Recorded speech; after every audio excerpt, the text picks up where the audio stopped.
안녕하세요. 이 시대의 양심, 마성의 중독성 대체 불가 정봉재 정치쇼 정봉주입니다. 자, 지금 이 시각 여러분이 가장 많이 찾아본 실시간 검색어 함께 검색해봅니다. 미세먼지. 자, 중서부 미세먼지 나쁨.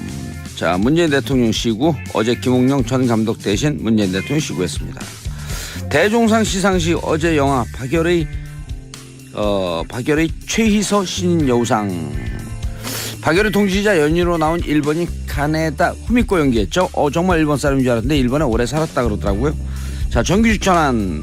2020년까지 공공부문 비정규직 정규직 전환 20만 5천 명.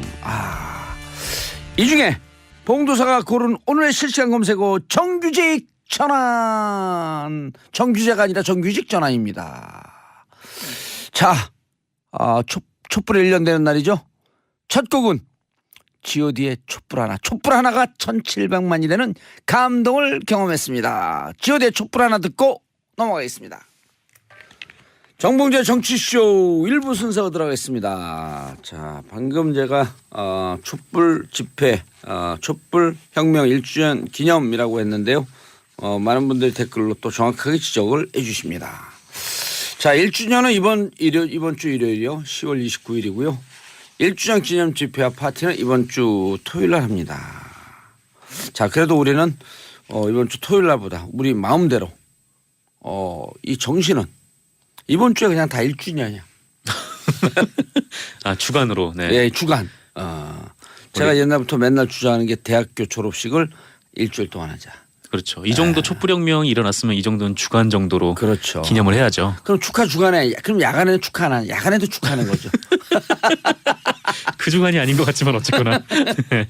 자, 원포인트 뉴스 미디어 오늘 정상근 기자 자리하셨습니다. 네, 안녕하십니까. 미디어 오늘 정상근 기자입니다. 예, 미디어 오늘 어제 왜 저기 안 나왔어요? 어디요? MBC 파업 콘서트 만나면 좋은 친구. 거기 네 집회가 있었죠. 예, 저희 기자는 갔는데 네, 저는 못 갔습니다. 제가 거기서 세게 얘기했죠. 그분 없는 크리스마스를 맞이하자. 그분을 보내고. 그분이요? 예, 네. 예. 그분은 누군지 우리 청취자분들은 다 압니다. 왜냐하면 이게 공중파이기 때문에 네. 제가 팟캐스트 마음대로 얘기하는데 공중파이기 때문에 말씀을 드릴 수가 없어요. 그분은 사람인지 동물인지 구분이 안 됩니다. 지금 막말하시는 왜요? 그냥 얘기하시는 것 What's 같은데. up? You fired. 네, 그분이 아니에요. 그분이 아니에요. 네, 비슷한 직에 있는 사람이었었어요. 그렇군요. 네. 예. 오해했네요, 제가. 예. 이런데 이런 기구들을 설치하잖아요. 무슨 기구들이요? 이런 걸 막 우리가 설치하잖아요. 네. 설치하는 사람들을 설치류라 그러잖아요. 뉴스 언제 하나요? 자, 첫 번째 뉴스. 네, 그 박근혜 정부 시절에 예. 국가정보원이 대통령에게 북한 정보를 왜곡해서 보고했다. 이런 소식입니다.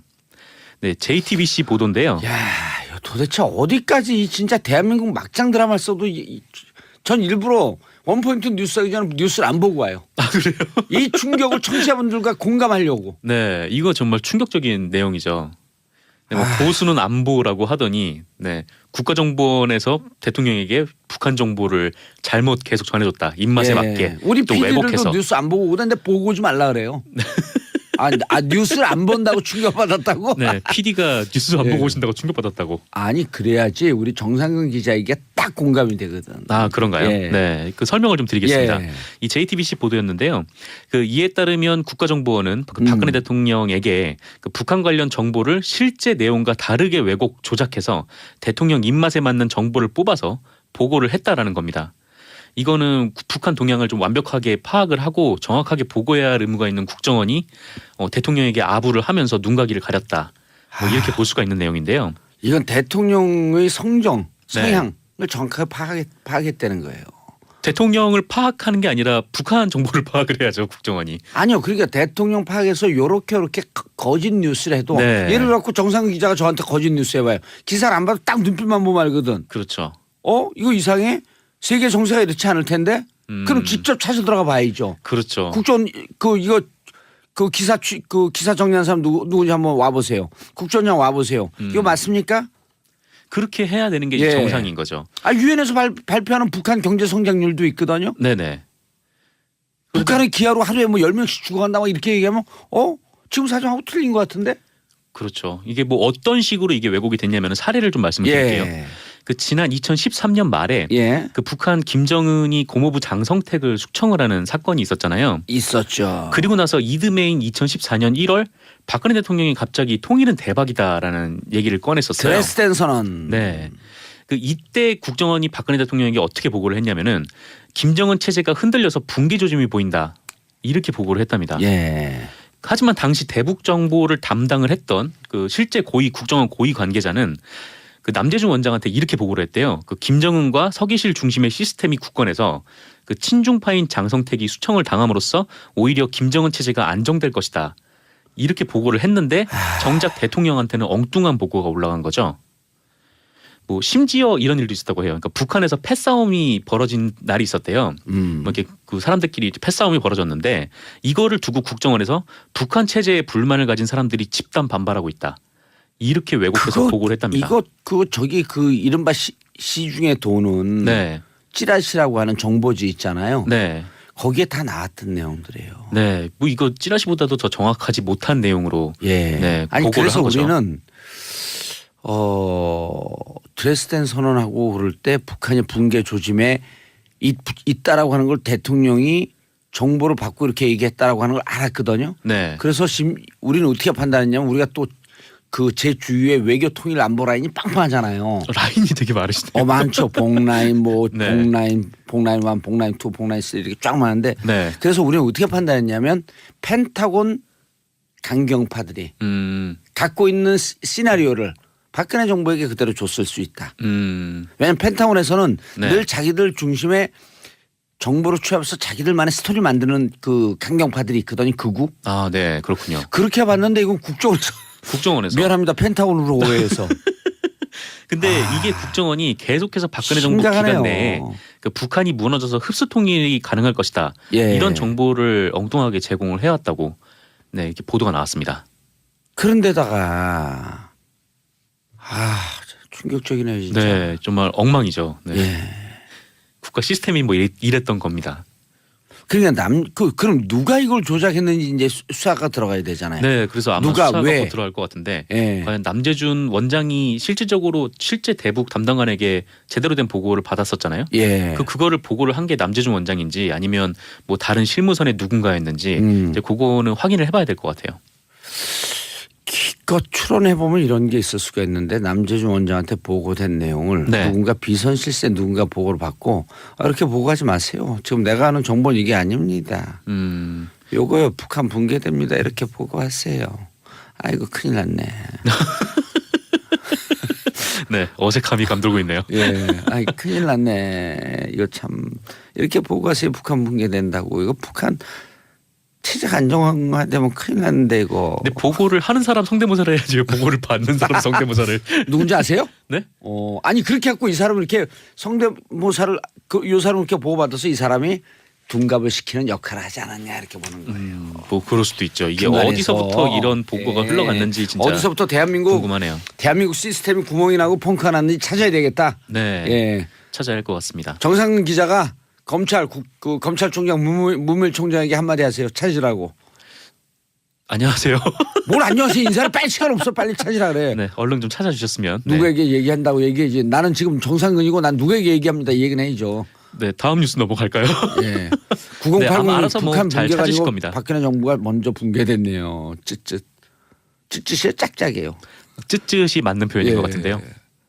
국정원 댓글 은폐 TF에 검찰 출신도 있었다? 예, 요게 다음에 전해드릴 뉴스입니다. 이건 또 뭐예요? 그러니까 한 검찰 고위 간부가 예. 그 박근혜 정부 국정원이 댓글 사건을 은폐하려고 TF를 구성했었잖아요. 예. 여기에 그 현직 고위 검찰 간부가 예. 포함이 돼 있었다는 겁니다. 누구의 한마디로 이름 나왔나요? 네, 네. 검찰 수사를 방해한 인물이 지금 검찰에 있다는 건데 예. 주인공은 장호중 부산지검장이고요. 그 국정원 등 사정 당국에 따르면 그 서울중앙지검 국정원 수사팀은 최근 장호중 지검장이 국정원에서 근무할 당시 검찰 댓글 수사를 방해하는 활동을 한 사실을 파악해서 지검장을 소환 조사하기로 네, 했다고 지금 발표했습니다. 부산지검장에 지금은 부산지검장이에요. 그러니까 예전에 알았네. 검찰이었다가 예. 네, 검찰이 아니라 그 법무부 감찰 담당관이었어요. 법무부 감찰 담당관이었다가 국정 파견됐다가 네, 박근혜 정부 취임 때 사표를 내고 어허. 국정원으로 들어갔다가 예. 다시 검찰로 복귀해서 박근혜 정부 때 검사장까지 올라간 인물입니다. 이런 것 때문에 검찰 개혁해야 된다는 거예요. 그렇죠. 이제 사표 검찰로서는 내면 사표 내고 청와대 들어가면 다시는 못 돌아오게 해야죠. 계속 네. 이렇게 반복되잖아요. 이런 게. 그러니까요. 이게 검찰한테는 정치 되게 검찰. 자존심 상하는 일이잖아요. 예, 정치 검찰이요. 예. 네, ETF가 아시다시피 어떤 일을 했냐면은 뭐 국정원 압수수색을 앞두고 뭐 위장 사무실을 만들어서 위장 서류를 꾸려서 검찰에 넘긴 네, 그런 일을 했던 TF인데 여기에 검찰 전직 그러니까 현직 고위 간부가 포함이 됐다는 거는 좀 어이없는 일이죠. 자, 이명박 국정원. 우리 그 사랑하는 사람 나왔네. 네, 예. 아까 말씀하셨던 분이 이분 아닌가요? 과거는 잊으세요. 네, 과거를 잊고 과거는 잊으세요. 아이 큰일 났네. 또 나왔네 그분이. 네, 말씀드리겠습니다. 그 이명박 정부 국정원이 그 미주 한인 최대 커뮤니티라고 예. 불리는 미시 USA를 해킹하려 했다고 네, 그런 소식입니다. 그냥 가서 댓글 다세요. 뭘 이런 걸 해킹을 해. 오픈된 소사이티인데 커뮤니티인데. 네. 이 한겨레 보도인데요. 한겨레 보도에 따르면 국정원 3차장 산하의 심리전단이 이명박 정부 시절인 2010년 예. 미시 USA를 무력화시키겠다면서 해킹 계획 보고서를 작성했다. 네. 미국에 있는 해외에 있는 교민들 특히 그 북아메리카에 있는 교민들 상당 부분 여기서 정보를 구하거든요. 네. 처음엔 자기들끼리 이민 생활을 어떻게 잘 살까 하는 정보를 하다가 어느 날 갑자기 해외에서 한 발 떨어져서 대한민국을 보니까 박근혜 정부 개파냐? 이러면 안 되겠어. 이명박 정부 때부터 네, 예, 그렇게 된 이명박 거죠. 박근혜 정부 때부터. 네. 그리고 이분들이 그렇게 정의롭고 이 시대의 양심을 갖고 있는 분들이거든요. 이 회원들 중에 50% 이상이 제 팬이에요. 네? 네. 미시 US 가서 정봉주 얘기해봐 난리가 나요. 그냥 이렇게 이 시대의 양심 정의의 사도. 네. 예. 뉴스를 빨리 가세요, 전하다가 갑자기. 네. 이 미시 USA는 아시다시피 예. 지난 2008년 광우병 촛불 집회 당시에 생긴 거죠. 생긴 거는 잘 모르겠지만 그때 당시에 모금을 통해서 신문에 광고를 하기도 하고요. 그렇죠. 물론 이제 본격적인 활동을 그때 네, 했죠. 활동을 예. 했죠. 그리고 뭐 해외 촛불 집회 같은 것도 이제 주최를 하는 선도적인 역할을 했었었죠. 예. 하지만 이명박 정부 당시에는 실제로 이제 해킹이 됐는지 안 됐는지는 잘 모르겠는데 그 문제는 박근혜 정부 때 오히려 예. 해킹이 2차례 이루어졌습니다. 이 해킹이 언제 이루어졌냐면요. 간단해요. 이명박 정부 때 해킹해놓고 네. 자기들 독보 안 쓰려고 못하는 척하고 정보를 노하우로 그대로 넘겨준 거예요. 그 뻔한 거죠. 안 봐도 비디오지. 꼭 기사를 봐야지 합니까? 만약에 그 말씀이 사실이라면 예. 박근혜 정부는 정말 자기 보위를 위해서 이거를 이용해 먹었는데 이게 언제냐면 김영삼 대통령이 한 말씀 기억 안 나요? 어떤 거요? 박근혜 대통령 한다 그러니까 기억 안 나요? 칠푼이가 무슨 대통령을 하노? 정답이죠 그게. 얼른 그렇습니다. 얘기하세요. 네.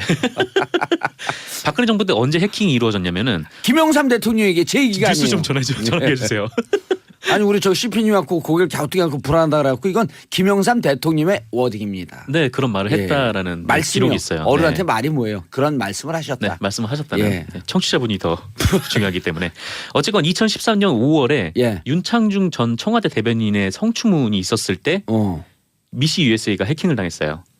그리고 거기서 비난의 글들이 올라오니까 해킹을 엄청났죠. 왜냐하면 이 미시 USA가 이 윤창중의 성추문을 처음으로 폭로를 한 것이거든요. 여기서 올라온 글에서 이 사태가 시작이 됐던 거예요. 처음으로 세상에 알렸다. 네, 그렇습니다. 그리고 또 한 번 해킹이 있었는데 이때가 2014년 5월 9일 그 세월호 참사 이후. 네, 그렇습니다. 이후에 미국에서 박근혜에 대한 비판 시위를 했을 때 그때 세월호 참사 애도 게시판이라는 게시판이 미시 USA에 있어요. 예. 여기가 해킹을 당했어요. 그냥 와그닥닥 달기더라고. 그 고유의 자기들 수법 댓글 달면 되지 왜 해킹까지 하지? 그러게요. 왜 이렇게까지 예. 하는지 잘 모르겠는데 이제 문제는 좀 미시 USA도 미시 USA인데 예. 과연 이런 그 해외에 있는 한인 커뮤니티까지 해킹을 하는 곳이 예. 대한민국 네, 대한민국 하지 않았겠느냐. 그리고 2010년도에 이미 이탈리아 해킹 팀으로부터 해킹 프로그램을 구입을 했고요. 그렇습니다. 예. 자, 유은실님 국정원이 참 가지가지했네요. 자, 가을에 가지가지에 감이 달려 있습니다. 네, 뭔가 예상됐던 예. 네, 애드립이었습니다. 알겠습니다. 정상근 기자님 인사하시고요. 네, 감사했습니다. 예, 국정원에서 나오셨죠? 아니요, 미디어오늘에서 나왔습니다. 예, 자 저희는 광고 듣고 2부 순서 들어가겠습니다. 채널 고정하소서. 정봉주의 정치쇼 2부 순서 들어가겠습니다. 아빠들의 왕수다. 이게 원래는 아재 수다였었는데 아재가 좀 비하하는 발언이다. 아 그런가요? 아닌 것 같은데? 그것도 우리는 비하하는 거 좋아하는 사람들 아니에요? 친근한데? 아 우리가 뭐 내세울 거 뭐 있어? 없죠. 그냥 비하지. 네. 예. 비하인드 스토리도 있고. 예. 뭐라도 리액션을 하고 싶은데 딱히 할 게 없네요. 네. 네. 날빛자 아래로 나르는 거야. 아래로 날고 저공비행. 저공비야. 네. 그거 옛날 프로그램 이름인데. 그렇죠. 근데 아저씨 누구세요? 낚였어. 자 정인설 한국경제 기자님. 안녕하세요. 예, 여기 안 낚이잖아요. 끝까지. 자 손수호 변호사님. 네 안녕하세요. 예. 손수호는 무슨 뜻이에요 이름이? 이름이요? 수가 무슨 뜻이에요? 수 지킬 수. 지킬 수 호는 예, 넓을 호. 넓으면 지키는 거예요? 그렇죠. 넓게 지키는 거죠. 아 넓게 지킨다. 넓게 지킨다. 예. 아 관계토대왕 후손이에요? 성씨는 좀 다른 것 같습니다. 네. 그럼 관계토대왕이 무슨 근데 이름 좋네 진짜. 넓게 지킨다. 그 멋있네요. 아 좌우를 포괄한다. 좌우. 예. 네. 극중인가 극중? 예? 극중 좀 비슷하게 생긴 것 같은데. 그래요? 예. 눈만 네, 보면 그 남경필 지사 닮았다는 얘기를 좀 들었습니다. 그래요? 네. 극중은 아닌데 거기는? 합당되면.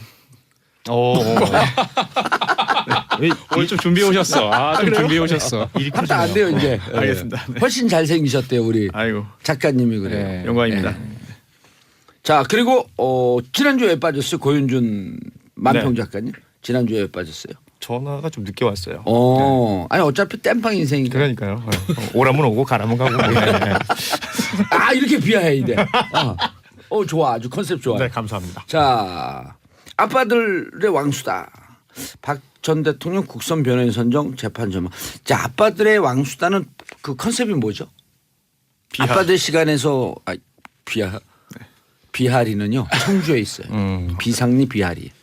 청주공항. 네. 비하리는 활주로 이제 내리는 곳. 비상리는 올라가는 곳. 아니 진짜로요? 진짜예요. 근데 이게 수천 년 전에 이 지명이 만들어졌잖아요. 공항을 만들어 놓고 보니까 엉겹결을 만들어 놓고 이게 딱 그래요? 맞는 거예요. 그러니까 이게 옛날 우리 선조들이 만든 지명. 와. 이게 묘한 게 있는 거예요. 전남 어디에는 그 지명을 정확하게 기억이 안 나는데 네. 죽도라고 있어요. 대나무 죽. 근데 그게 내륙 지방이거든요. 그래요? 죽도야. 내륙 섬이 아닌데? 네, 섬도자를 썼어. 이게 왜 그렇지? 근데 댐을 만들면서 수몰이 됐어요. 그 죽도 지역만 섬으로 딱 남아 있는 거예요. 신기하네요. 예. 혹시 봉도사님 보면 진짜 전곡구가 맞으신 것 같아요. 왜요? 모르시는 전곡적으로 모르시는 게 없네요. 진짜. 이럴 땐 전곡구. 전곡을 딱 찍는 거예요. 전곡구. 곡구.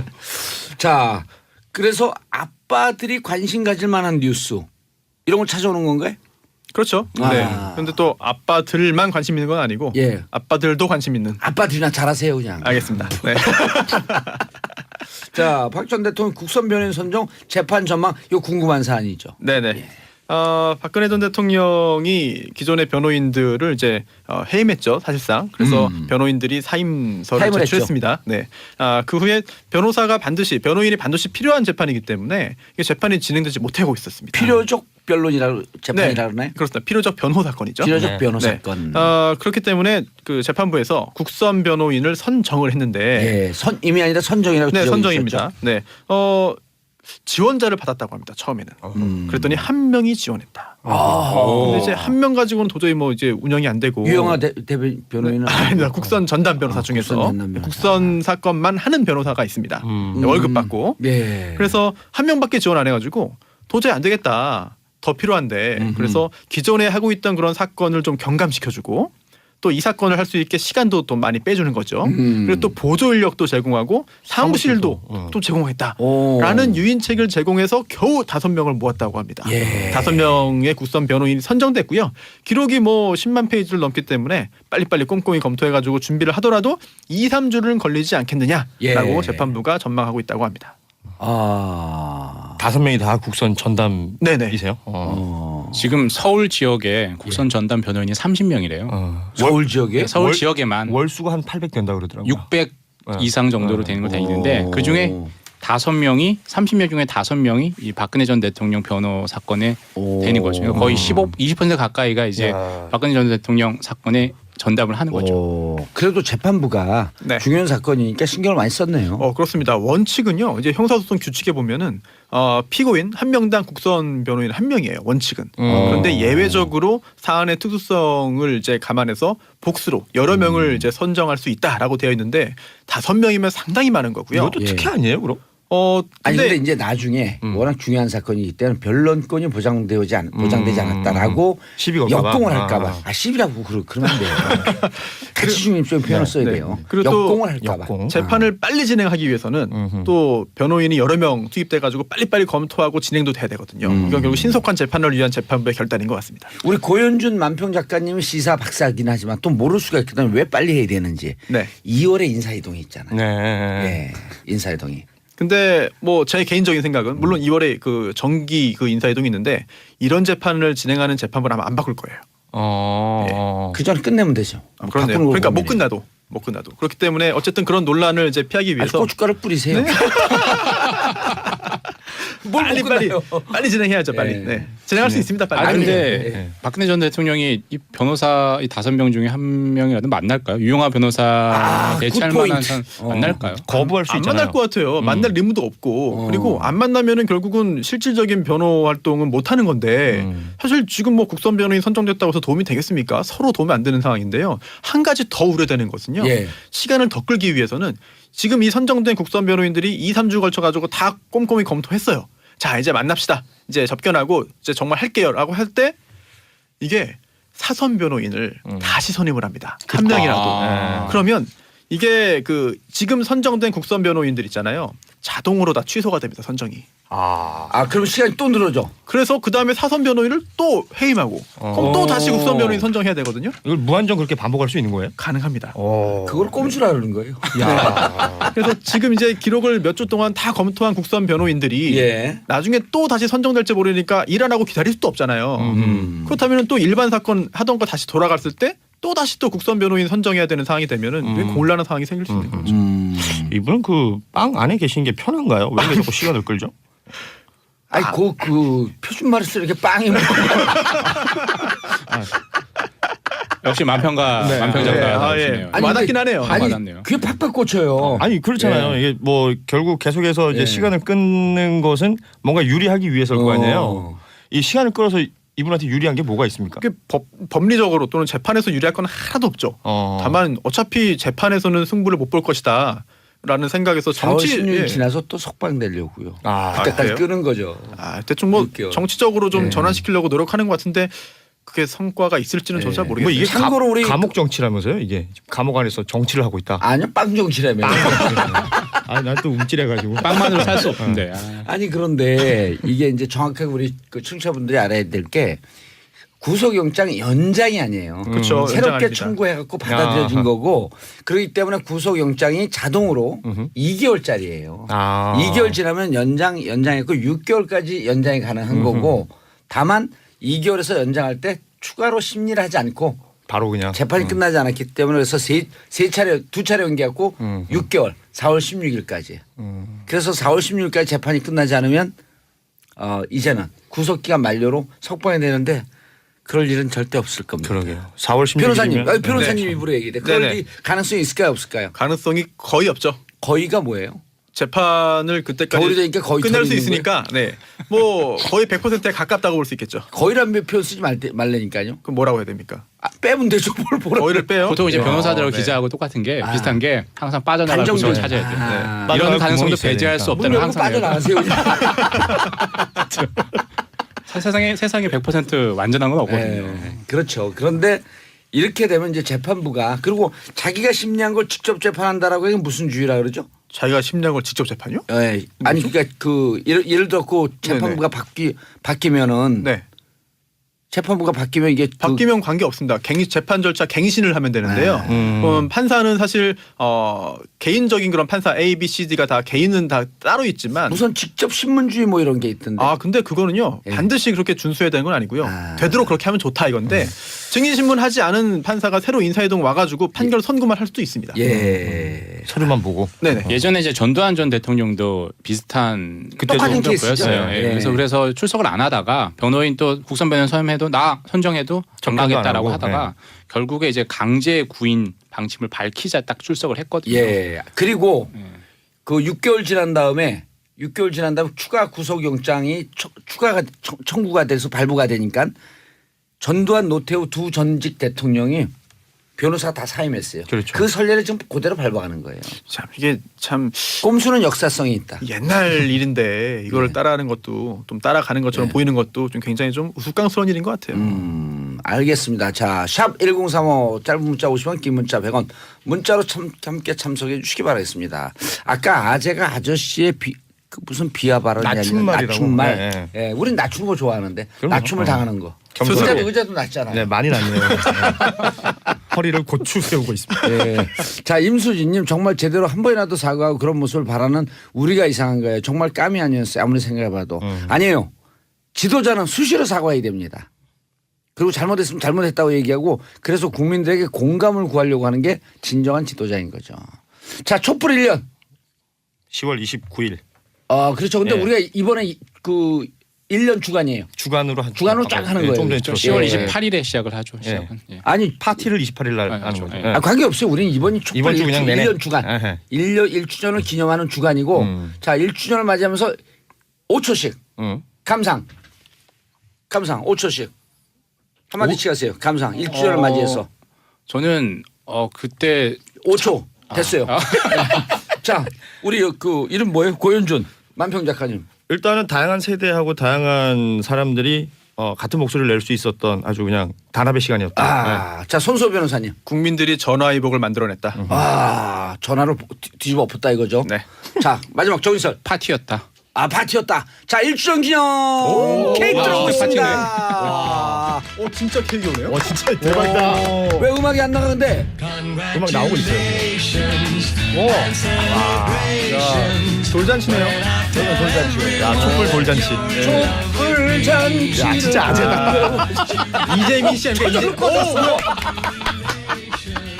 자 촛불 꺼졌어요 이제. 다시 보실까요? 아니 음악 나갔어요? 나갔어요. 나가고 있습니다. 여기 기록기 쓰고 있구나 이거를. 좋은데요, 그게? 네.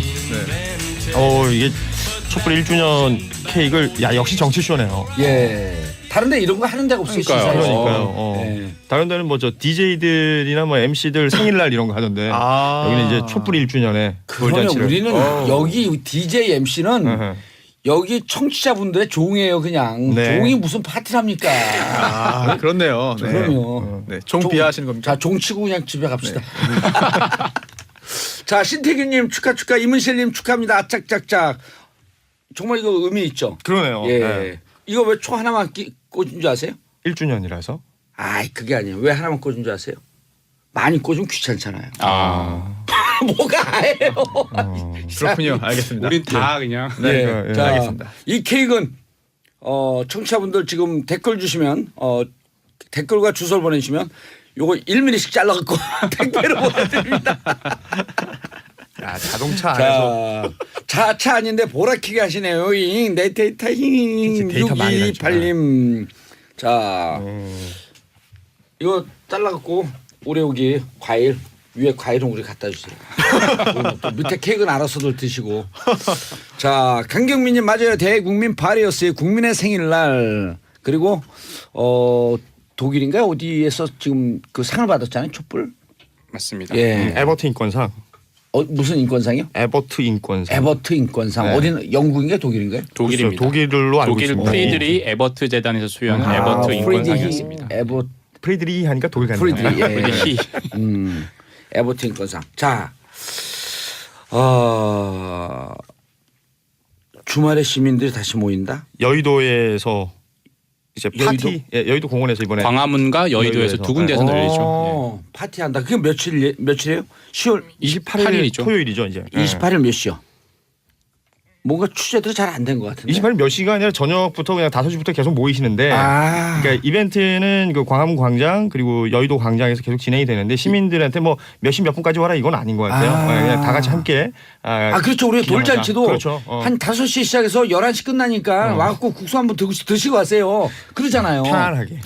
시작은 오후 6시라고 하고요. 네네. 공식 행사는. 어. 근데 이제 이번에 원래 광화문에서 시작이 됐잖아요. 예. 그래서 근데 이제 그 청와대로의 행진 그 부분을 두고 약간의 이견이 있어서 그게 상징하는 바가 그때와 지금이 다르잖아요. 예. 그래서 청와대에 계신 분이 다르니까. 그러니까 지금 그래서 광화문에서도 하고 여의도 국회의사당역 3, 4번 출구에서도 그건 촛불 파티로 예. 명명이 됐는데 아니 광화문 행진도 이제는 축하 행진 아니에요. 그렇죠. 그러니까 그 행진 그렇게 받아들이는 사람도 있고 원래 의미는 항의가 아니었느냐.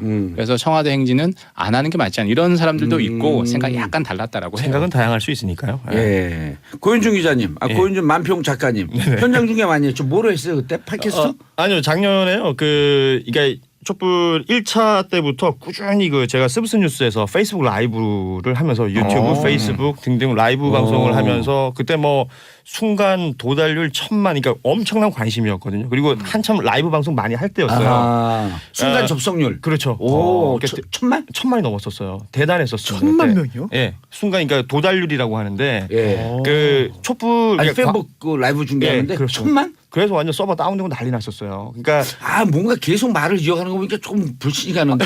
그 6차였나요? 그 처음으로 광화문에 100만이 100만 모였을 때 6차 아니에요? 4차인가 3차, 예, 5차인가. 그때 모였을 때 그때 저희가 누적을 해보니까 1000만이 훌쩍 넘어갔고 누적수. 아니 그 순간 도달률이라는 게 있어요. 이게 뭐냐면 누군가가 와서 한 번이라도 눌렀다가 간 사람들까지 다 모으는 게 1000만이 예. 넘었던 거고 그 동접이라 그러잖아요. 예. 동시 접속도 그 사실은 제가 스브스 뉴스 라이브를 많이 했지만 뭐 이렇게 100만, 200만 이런 숫자가 안 나왔었거든요. 그때는 이제 저도 처음 본 거예요.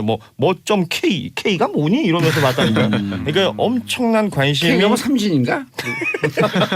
아무튼 엄청난 관심 속에서 라이브가 진행이 됐었는데 예. 심지어는 처음에 촛불 집회가 시작될 때는 너도 나도 라이브를 켜니까 데이터가 부족해가지고 아하. 이게 다들 막 그 중간에 오류 생기고 그랬었거든요. 그러고 나서 그 다음 주에 됐더니 통신 3사에서 또 다 나왔어요. 그 임시 안테나를 다 여기저기 꽂아가지고 또 그 원활하게 만들어주고.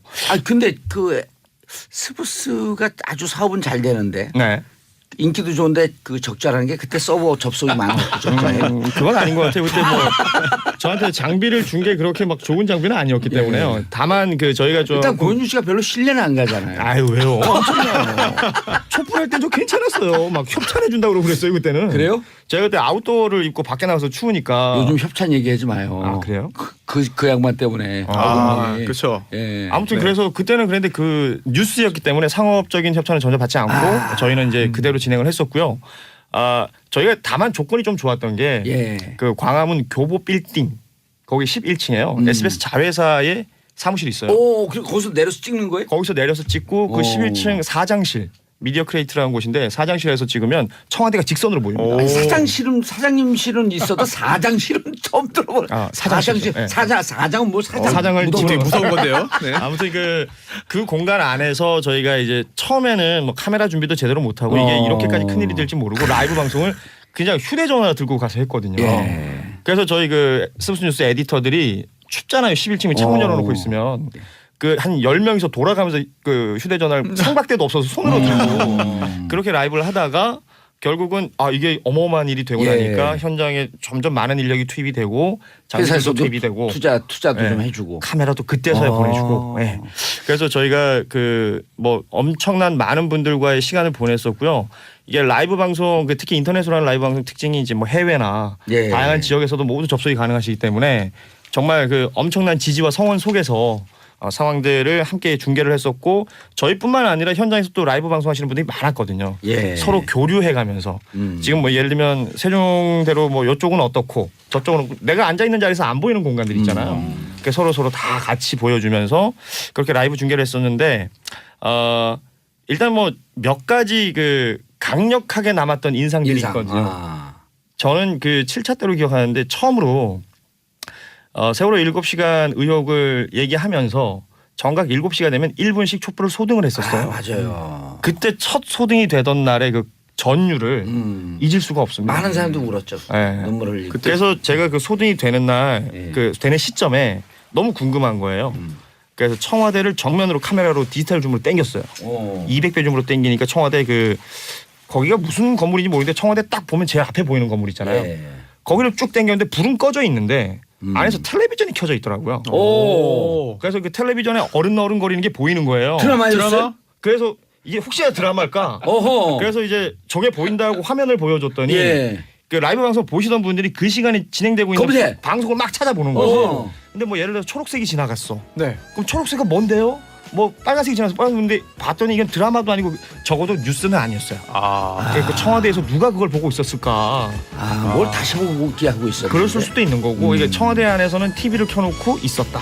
음. 소등을 하는데 청와대도 불이 꺼져 있는데 같이 했나 했더니 TV가 켜져 있었다. 예. 뭐 이런 거였어요. 끝났어요. 근데 아빠 뉴스 3부에 들어가요. 자, 채널 고정하셔서 우린 광고 듣고 돌아오겠습니다. 네. 정봉주의 정치쇼 3부 순서 들어가겠습니다. 자, 지금 이 시간 정윤설 기자님 그리고 손수호 변호사님, 고현준 만평 작가님 함께하고 있습니다. 자, 우리가 2부에서 케이크와 촛불을 켰더니 정봉주의 정치쇼 1주년 된 줄 알고 착각하시는 분들 계세요. 노현아님 푸하 축하드려요. 10주년까지 살아남으시길. 우리 1주년이 아니라 촛불 1주년 축하 케이크를 킨 겁니다. 촛불을 킨 겁니다. 6564님 진짜 대단한 정봉주의 정치쇼입니다. 케이크에 빵뿌레까지 정치쇼만 할 수 있는 잔치네. 화이팅. 쇼에서는요. 잔치에서는 격식이 필요 없습니다. 이명선님 이번 주말에 촛불이 다시 모인다니 감동이 다시 밀려오네요. 자 계속 얘기하시죠. 네, 계속 얘기할까요? 예. 네. 오늘 분량 많아요. 아주 성공했어요. 잘 왔네요 오늘. 이게 그 촛불 집회를 광화문 현장 한 곳에서만의 어떤 퍼포먼스로 보시는 분들이 있는데 제가 보기에는 전 세계적으로 이 일에 관심이 있고 이 일에 의견을 내고 싶었던 모든 사람이 함께했던 것 같아요. 그 라이브 방송하면서 뭐 여기는 인도네시아 자카르타입니다. 여기는 뭐 뉴욕입니다. 뭐 이러시면서 거기서 촛불 켜가지고 있는 사진 찍어서 저희한테 보내주시고 함께 모이진 못하더라도 본인들의 마음을 다 보여주신 분들이 많았는데 특히 이게 어떤 문화적인 것들이 굉장히 개선되고 많이 발전하는 게 과거에 어떤 집회 문화가 있으면 뭐 흔히 말하는 민중가요가 틀어지고 그리고 뭐 어떤 구호가 외쳐지고 그러면서 막 이렇게 불편한 상황들이 연출이 됐었는데 이번에는 저는 그 노래는 진짜 명곡 같거든요. 어둠은 빛을 이길 수 없다. 그 노래를 시작으로 해서 노래였었죠, 원래? 그렇죠. 그 노래를 시작으로 해가지고 이 현장에 나왔던 분들이 가지고 왔던 뭐 소품이라든지 뭐 빵들도 있었어요. 오늘 빵 얘기를 많이 하는데 뭐 최순실 깜빵, 뭐 하야빵, 뭐 이런 빵들도 베이커리 하시는 분들이 와서 직접 나눠주면서 함께 공유하시고요.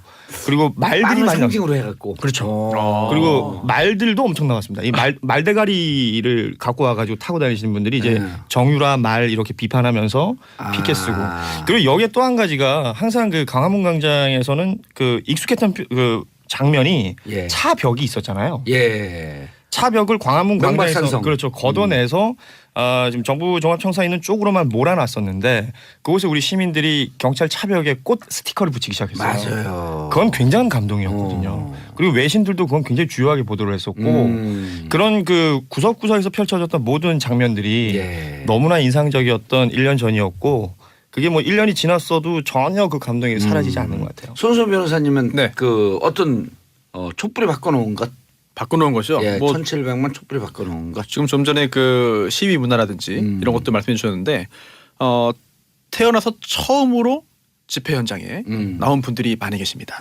그리고 또 가족 단위로 엄마 아빠가 자녀들 손잡고 또 할아버지와 엄마 아빠 또 손자녀까지 같이 나온 그런 가족 단위도 있었거든요.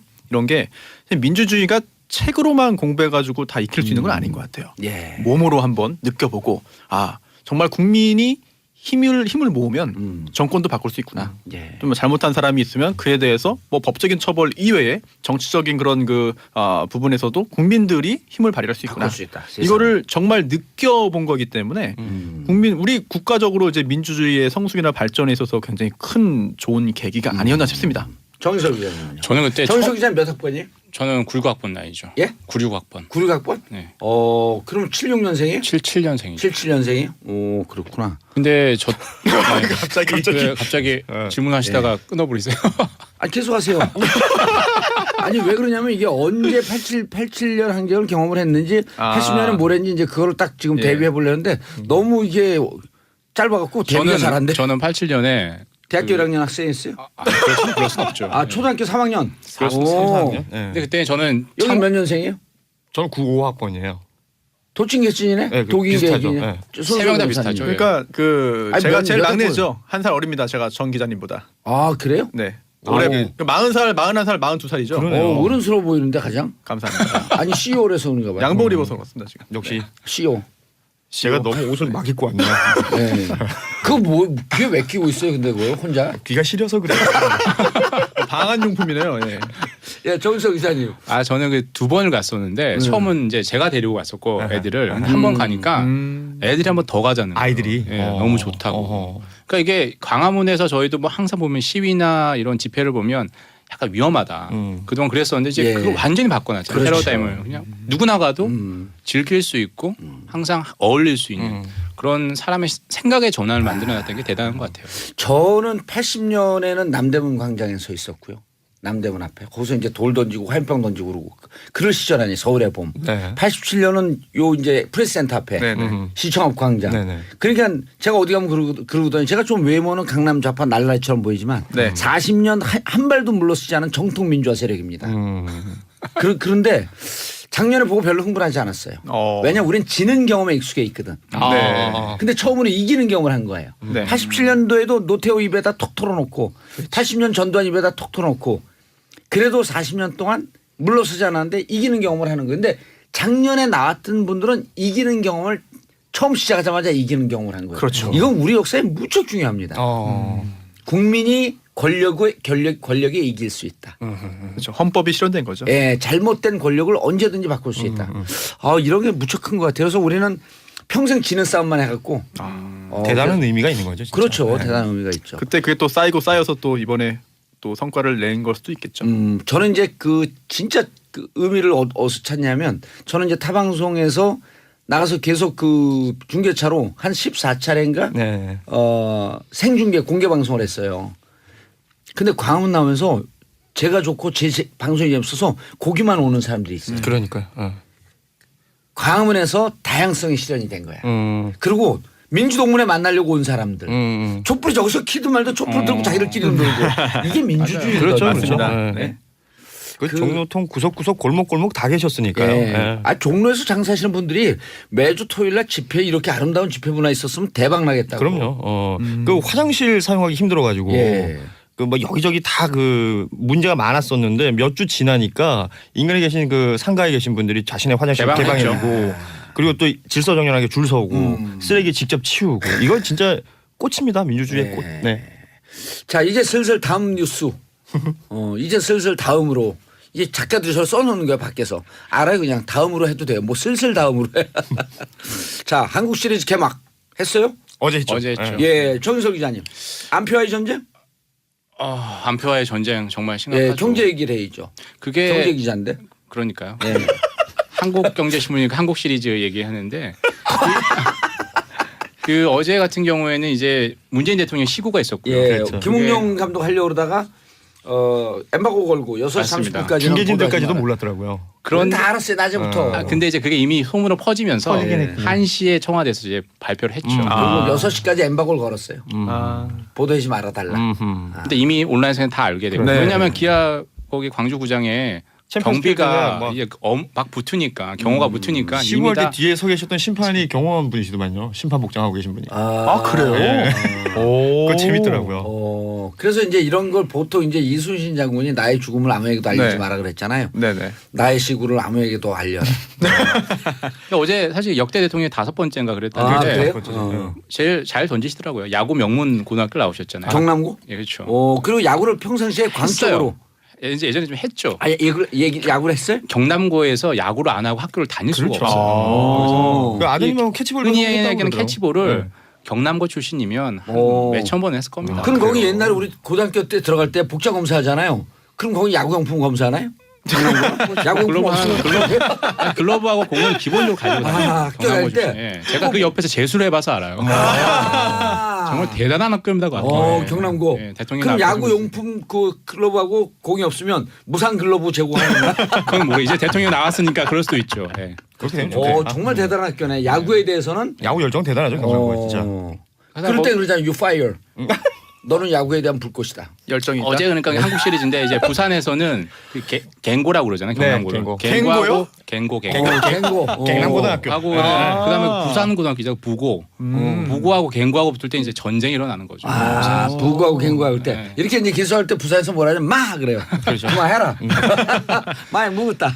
여기까지는 야구 얘기했고요. 근데 어제 이제 경제 얘기를 하자면 이게 항상 이 시리즈 때마다 이 안표상들이 이제 어마어마하죠. 극성을 부리잖아요. 지금도 이 시간엔 월드 시리즈가 지금 진행 중인데 그렇죠. 어제 커쇼 해갖고 LA 다저스가 이겼죠. 지금 방금 전까지 1대1이었는데 2차전은 그런데 이 월드 시리즈도 마찬가지고 우리나라만의 문제는 아니에요. 사실 안표는. 근데 우리나라는 이 흔히 미국 같은 경우는 2차 시장이라는 게 형성이 되어 있습니다. 모든 표든 합법화되어 있습니다. 네. 미국은요. 네, 합법화되어 있습니다. 근데 그게 우리나라도 이제 시작을 하려고 하는데 아직 제도화 안 되는 거죠. 항상 그래서 안표를 사서 표를 먼저 사서 선점해서 그 다음에 3배, 4배 가격을 하는 거죠. 맞아요. 근데 수요가 있는 곳에 경제는 길을 열어줘야 돼요. 어제 광주도 극성을 부렸다는 거죠. 흔히 얘기하는 이제 프로야구단에서 엘로끼 가장 많은 팬을 확보하고 있는 LG, 롯데, 기아 네. 이쪽에 안표상 분들이 많이 계십니다. 엘로끼. 예. 근데 이제 대부분 안표상들이 정말 이게 단속하기도 힘든 게 60대 할머니 분들이 그렇게 많아요. 저는 잠실구장에 정말 자주 가는데 그분 네 유명한 분 있죠. 예.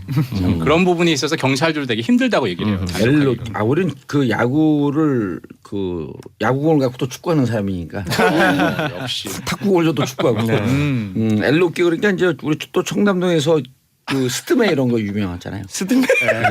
그 뭐예요? 스트메 몰라요? 몰라요? 그 뭐예요? 결혼식 때 스튜디오 메이크업. 결혼 한번 더 하셔야겠네요. 드레스 메이크업 스트메. 아 그렇게 불러요? 예. 이거 스드메 세트예요 이거. 아 그래요? 예, 그러면 결혼을 해봤으니까 아는 거죠.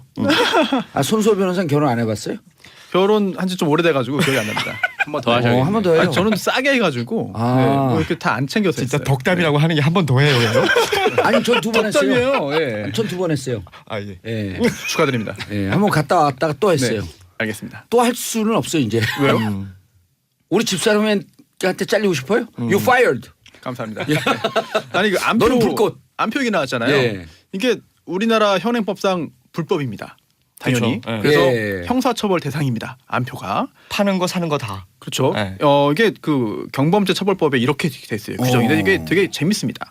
흥행장, 경기장, 역, 나루터, 정류장 그밖에 정해진 요금을 받고 입장시키거나 승차 또는 승선시키는 곳에서 웃돈을 받고 입장권, 승차권, 승선권을 다른 사람에게 되판 사람.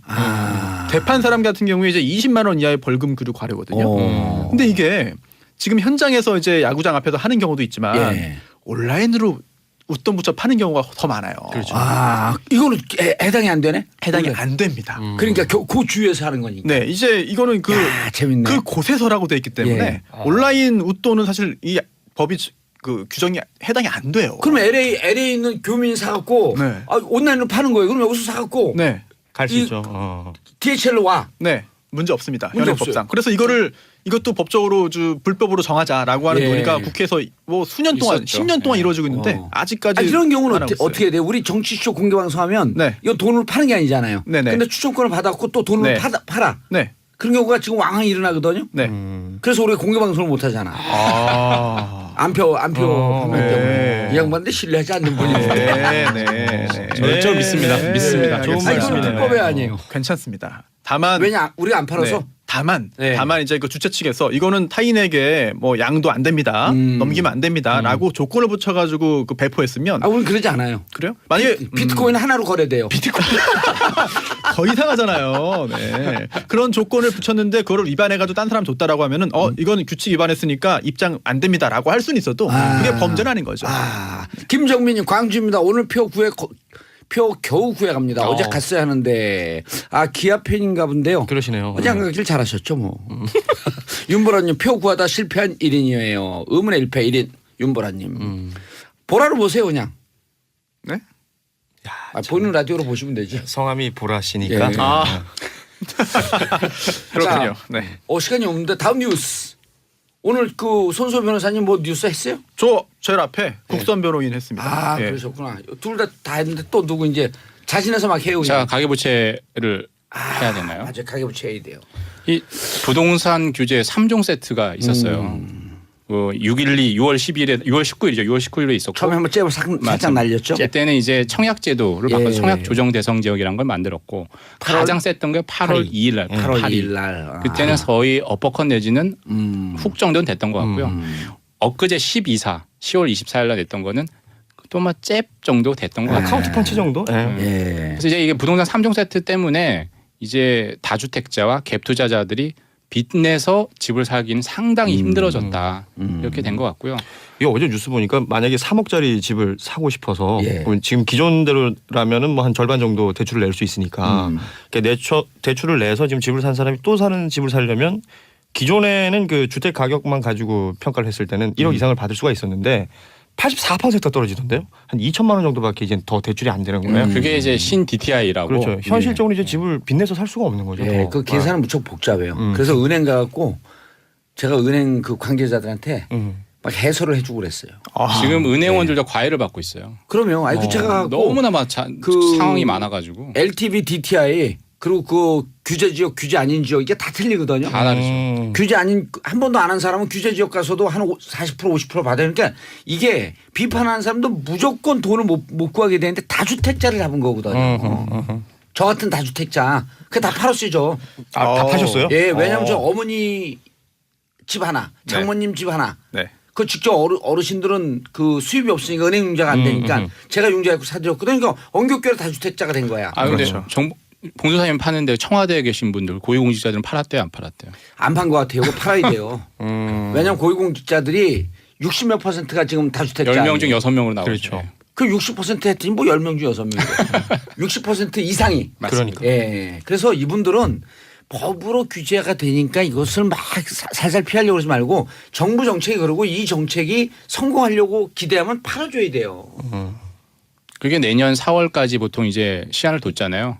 양도세 이월 말 중간. 아니에요? 양도세 중간은 4월 이후죠. 4월 이후. 양도세 중간은. 그러니까 그 4월 전까지 4월 이후까지 버텨서 뭐 보유세 내면 된다라고 생각하는 사람들도 뭐 있잖아요. 많죠. 예. 그 양도세 중과 전까지 팔거나 임대사업자로 등록해라. 이 두 가지죠. 저는 임대사업자로 등록돼 있어요. 네.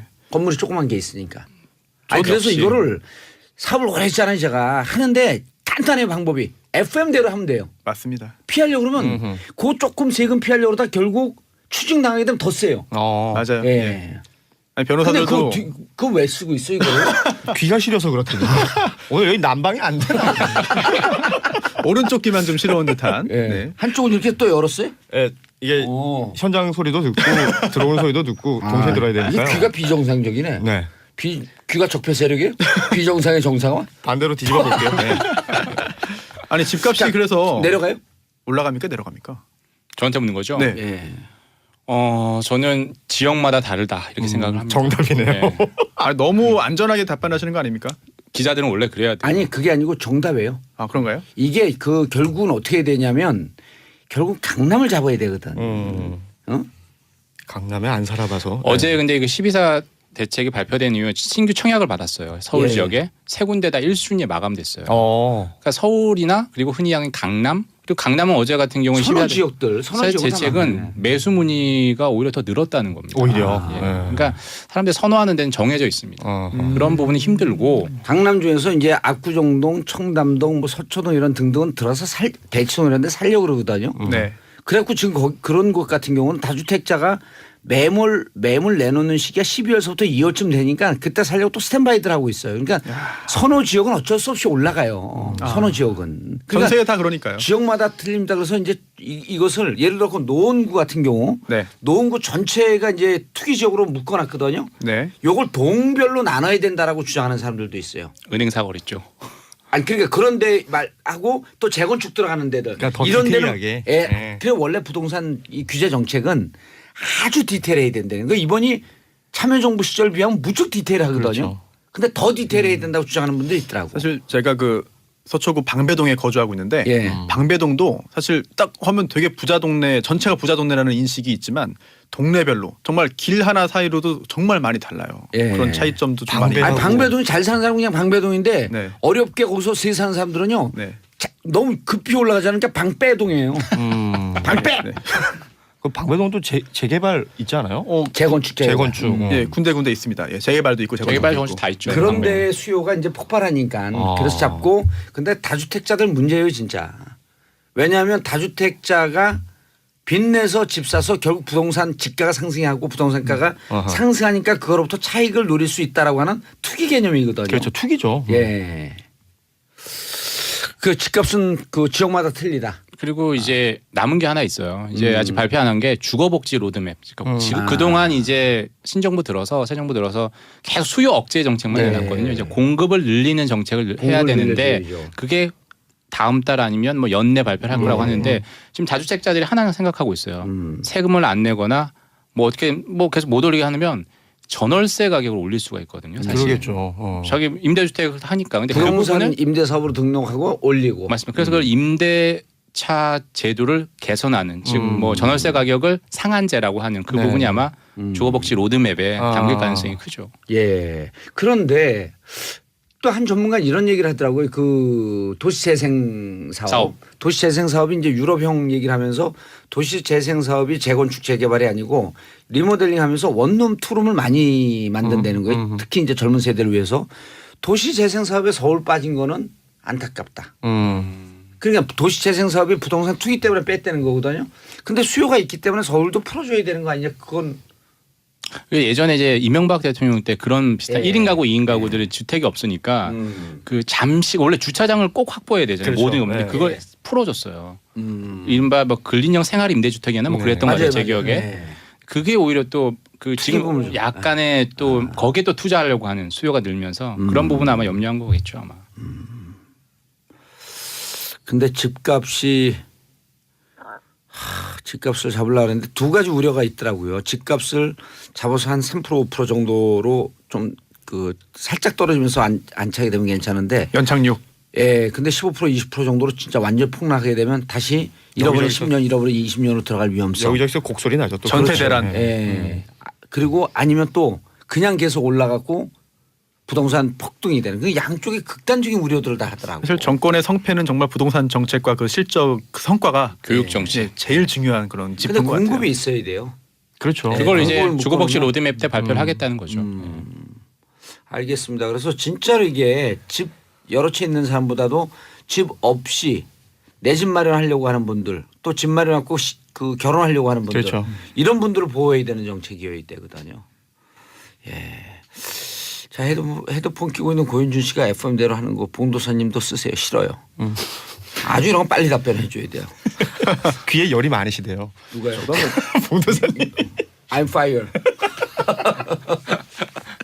자 다음 뉴스. 블라인드 채용의 역풍. 그렇죠. 예, 고윤준 작가님. 블라인드 채용이 결국은 뭐 일단 블라인드 채용이 모르는 분들이 있어요. 그렇죠. 설명해 주시고요. 예, 소위 말하는 스펙들을 보지 않는 거죠. 뭐 학벌이라든지 아. 그 외모라든지 출신 대학을 안 보고. 그렇죠. 또 지역에 대한 어떤 편차라든지 이런 것들을 일단은 그 서류 전형에서 표기를 하지 않는 겁니다. 우선은. 아하. 그래서 뭐 각 기업체 이게 이제 공공 부분에서 이제 먼저 시작이 되는 건데. 그렇죠. 아, 기업체에다 강요할 수 없잖아요. 그 민간에도 민주주의니까. 지금 제안은 하고 있고 몇몇 곳에서는 한다고 하는데요. 이 결국은 그 이 사람이 이 그 직무에 적합한 건지 그렇지 않은 건지를 그들 나름의 툴을 통해서 평가를 하자는 건데 예. 우리가 그냥 전통적인 채용 방법에 보면 서류 전형이 있잖아요. 예. 보통. 그럼 서류를 넣고 거기서 이제 걸러내지는 부분들이 이 부당하다라는 부분에서 이게 블라인드 가려놓고 거기를 그리고 진짜 이 사람이 이 직무에 적합한 사람인지를 파악하는 또 다른 형태의 테스트를 통해서 그걸 통과하면 이제 채용을 한다. 이 말이 되는 건데 왜 역풍이라 그랬어요? 근데? 역풍이라는 게 결국은 그 블라인드가 제대로 되겠느냐라는 거에 대한 우려인 거예요. 자기 소유에서 은근히 다 녹여낼 수가 그러니까 있다. 우리 아버지 누군데요? 뭐 이렇게 쓸 수도 있는 거고 예를 들면 그 제일 제가 봤을 때 딱 이렇게 꼼수를 부릴 수 있겠구나 싶었던 게 이메일 주소를 쓰는데 보통 어떤 대학교 이메일 주소는 대학교 이름이 들어가잖아요. 뭐 예를 들면 고현준 골뱅이 대학교 이름 ac.kr 뭐 이렇게 들어가는 게 있으면 이건 학교 알리는 거지 않습니까? 뭐 이런 식의 어떤 꼼수들이 계속해서 작용이 되면서 정확한 블라인드가 안 될 수 있다. 결국은 알리는데 음. 오히려 스펙 있는 사람들은 더 유리하게 갈 수 있겠다. 오히려 또 그 반대를 또 얘기하시는 분들도 있어요. 역차별, 뭐 이런 것들에 대한 얘기 하시는 분들이 있습니다. 알겠습니다. 이제 좀 말 좀 하려고 했더니 끝나네. 자, 세 분 인사하시고요. 감사합니다. 네, 고맙습니다. 자, 아빠들 뉴스, 아재 뉴스 자리 잡아가고 있어요. 자, 저는 광고 듣고 4부 잘잘법으로 돌아옵니다. 채널 고정하소서. 잘잘법. 자, 정봉재 정치쇼 4부 순서 들어가겠습니다. 그런데 잘잘법 어디 갔어요 이게 원고가? 안녕하세요. 예, 원고 단중 막 방송을 하라 그래. 자, 음식의 이면을 탐구하는 약사 정재훈 작가님, 약사죠, 약사. 예, 정재훈. 네. 그리고 잘잘법 취재전담 권혜리 SBS 문화과학부 기자님. 안녕하세요. 예. 왜 의자가 이렇게 밑으로 내려가 있어요? 아까 낮춰놓으신 것 같은데. 예, 내려가 있는 걸 이제 다운걸이라 그러던. 혹은 상체가 짧을 수도. 아니에요. 다운걸. 아름다운 걸. 성공했어. 예. 원고를 주시고. 원고가 있는데 이게 아까 앞에서 너무 흥분해갖고. 자, 정재훈 작가님 오늘의 얘기 주제. 네, 오늘 뭐 이제 요새 관심에 초점이 맞춰졌었던 생수 이야기 준비해 왔습니다. 무슨 일이 있었나요 요즘? 이게 저기 언론사에서 이제 뭐 우라늄이 이따가 생수에서 말씀드리려고 했는데 네. 모 언론사에서 검출됐다고. 그 먹는 생수 업체들에 그 가서 조사를 해봤더니, 그러니까 우라늄이 좀 기준량 이상으로 검출이 됐다는 사건이 있었었어요. 오. 그래서 최근에 그게 열흘 전에 보도가 돼가지고. 그럼 우라늄 생수 검색어로 떴었어요? 검색어로 떴는지까지는 확인을 꽤 화제가 됐었어요. 오. 제가 뭐 몇 위까지 올라갔는지는 모르겠는데 예. 그 생수에 우라늄이 있다고 하니까 걱정들을 많이 하셨었죠. 논란되고 화제가 됐었대네요. 네네. 그렇죠, 먹는 건데. 네. 근데 그래서 우라늄 우라늄 안 좋아요? 하면 일단 제일 먼저 걱정이 되는 게 우라늄 방사능 하면 물질. 뭐 이렇게 방사능 거 아니야 이렇게 그런 걸 걱정하시잖아요. 예. 근데 이제 이 경우에는 그 이제 화강암에서 나오는 천연 우라늄이 그러니까 많이 녹아 있었다라는 우려가 있었는데 근데 또 거기가 또 약간 유명한 업체였어요. 그 예. 우라늄이 기준 시장으로 검출된 곳이. 그래서 그거 좀 얘기하면 안 돼요? 걱정들을. 업체는? 예. 해도 되나요? 언론 업체미 보도가 뭐다 나왔어요? 나왔는데 언론에 왜 보도. 그러니까요. 네. 그 하이트 진로 음료라는 곳에서 생산하는 생수였는데 하이트 진로 음료. 약간 진로 음료. 하이트 진로의 약간 자회사 같은 개념이에요. 예, 맥주 만들고 소주 만드는데 네, 생수는 거기 다른 그 연관 그 자회사 업체에서 만드는데 거기서 만드는 생수에서 기준치 이상의 우라늄이 검출이 됐다고 해서 그거를 이제 모 언론사가 이제 단독이라고 보도를 해서 그게 굉장히 좀 우려들을 많이 하셨죠. 네. 결론은요? 근데 이제 이게 그것부터 말씀을 드리면 그거는 원래 평소에 환경부가 예. 그 생수 업체들을 1년에 2번씩 다 검사를 해요. 근데 이 업체에 대해서 지난 3년 동안 검사치에서 그 한 번도 이렇게 그러니까 1리터당 30 마이크로그램이 기준치입니다. 예. 1리터당. 근데 그 거의 10까지도 간 적이 없어요. 그 지난 3년 동안의 예. 모든 검사치에서. 근데 유독 작년 7월 2016년 7월에 환경부가 한 검사가 아니라 어제 갑자기 이름이 생각이 안 나네. 원자력 안전기술원. 원자력 안전기술원에서 약간 자기들이 연구 목적으로 가져가 보겠다고 한 샘플에서 그전께 기준치가 높은 게 나타난 거예요. 왜 그렇죠? 그럼 기존에 검사했던 게 잘못 검사한 거예요? 원자력 안전기술원이니까 우라늄에 대해서는 또 특히 조사를 잘할 것 같은 느낌이 들고. 근데 이제 이 원자력 안전기술원이 이 업체에 대해서 예. 그 검사를 해보겠다면서 이제 샘플을 가져간 적이 2번 있어요. 근데 한 번은 그게 2015년이었는데 예. 당시에는 환경부 검사랑 비슷하게 나와요, 수치가. 그런데 2016년 7월에 그 조사를 했을 때는 그 평소에 나오는 수치의 거의 10배 이상이 나온 거죠. 오호. 그래서 그리고 당시 원래 이게 천연 우라늄이라고 아까 예. 말씀드렸잖아요. 이게 약간 그 계절에 따라서 변화가 있는 게 비가 많이 올 때는 이게 많이 씻겨 내려가니까 사실 원래 더 적어야 돼요. 예. 7월이면 비가 많이 오는 시기잖아요. 예. 실제 강수량도 높았고요, 작년에. 근데도 워낙 많이 나와서 이상하다. 오. 만약에 이게 정말 당시에 그 원자력 안전기술원이 한 검사가 정확하다면 예. 문제가 있었던 상황이다라고 환경부도 얘기를 해요. 예. 그리고 사실상 불안감이 있으신 것도 왜냐하면 1년에 2번밖에 검사를 안 하니까 예. 걱정하실 수 있다는 부분도 환경부에서 충분히 얘기를 하고 근데 워낙 그 지난 3년 동안에 여러 번 검사가 됐을 때에서 그때만 유독 너무 그리고 이제 다른 곳에서 검사를 했을 때 워낙 높게 나온 거기 때문에 지금 검사를 어떻게 한 거냐에 대해서 좀 환경부랑 업체에서도 그쪽에 이제 문의를 하고 있는 상태고요. 예. 아직 열흘밖에 지나지 않아서 아하. 정확한 이제 귀추는 좀 기다려 봐야 나올 것 같은 야, 근데 상태입니다. 먹는 물에 대해서는 무척 신경들이 예민하잖아요. 그렇죠. 우리가 또 워낙 물을 많이 마시고 하루에 뭐 저 1.5리터, 2리터씩 마신다는 분들도 많이 계시잖아요. 근데 그것 때문에 걱정하실 수가 있는데 일단 제가 하나 정리를 하고 넘어가려고 하는 게 뭐냐면 예. 불안감 우리 청취자분들 국민들의 불안감을 딱 여기서 씻어줘야 돼요.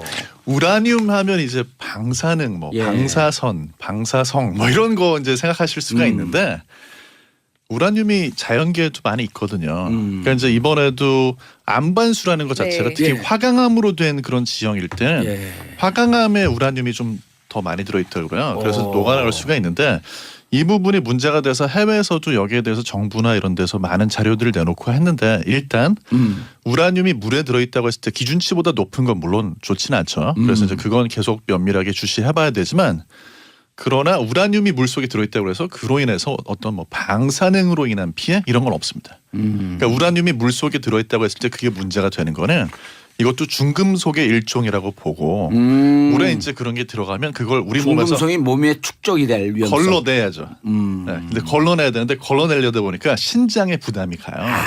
네, 그래서 특히 이제 신장 기능이 좀 안 좋다든지 하는 분들한테는 좀 더 위험할 걸로 생각을 하는 거고 다만 이번에 검출된 그런 수준을 뭐 한 달 마셨다고 해서 그런 단기적으로 건강한 사람이 피해를 입을 그런 건 아니다라는 게 이미 이제 뭐 정리가 돼 있어요. 권 기자님, 근데 이게 우리나라는 이 먹는 거 하면 어느 건 식약처고 어느 건 환경부고 왜 이래요?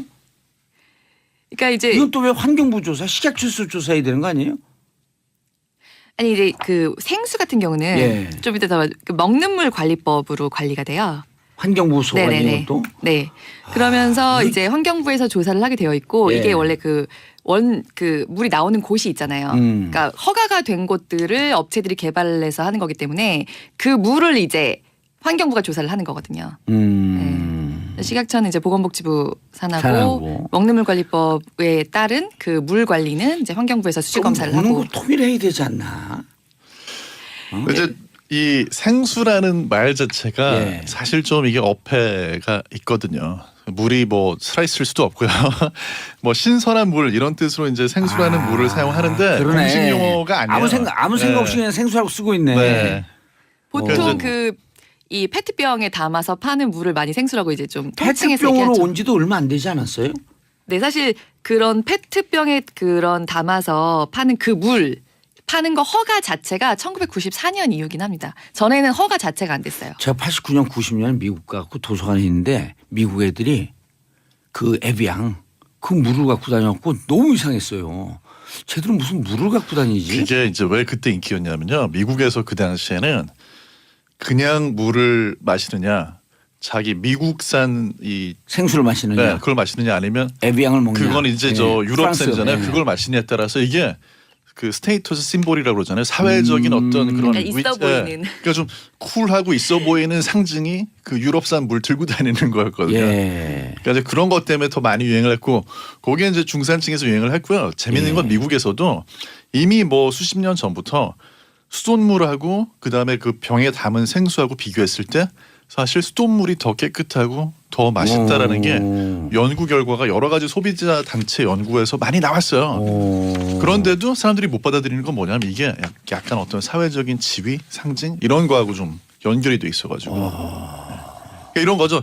예를 들어가지고 제가 이제 얼마 전에 뭐 프랑스 가가지고 레스토랑 딱 들어갔는데 물어볼 때 옵션을 아예 안 줘요. 수돗물 마실래? 아니면 저 생수 마실래? 아니면 뭐 탄산수 마실래? 이게 예. 아니고요. 생수 마실 거예요? 탄산수 마실 거예요? 이렇게 물어보는데 용감하게 전 수돗물 주세요. 할 수가 없는 거죠. 그러니까 이제 약간 그런 것들이 마치 무슨 생수를 마시면은 굉장히 좀 사회적으로 지위가 있고 멋있는 예. 것처럼 이렇게 하면서 퍼지다 보니까 사람들이 아무리 유럽- 연구 결과를 발표를 그렇죠. 해도 유럽 가면 그렇잖아요. 워터, 가스, 워터 이러잖아요. 네. 어?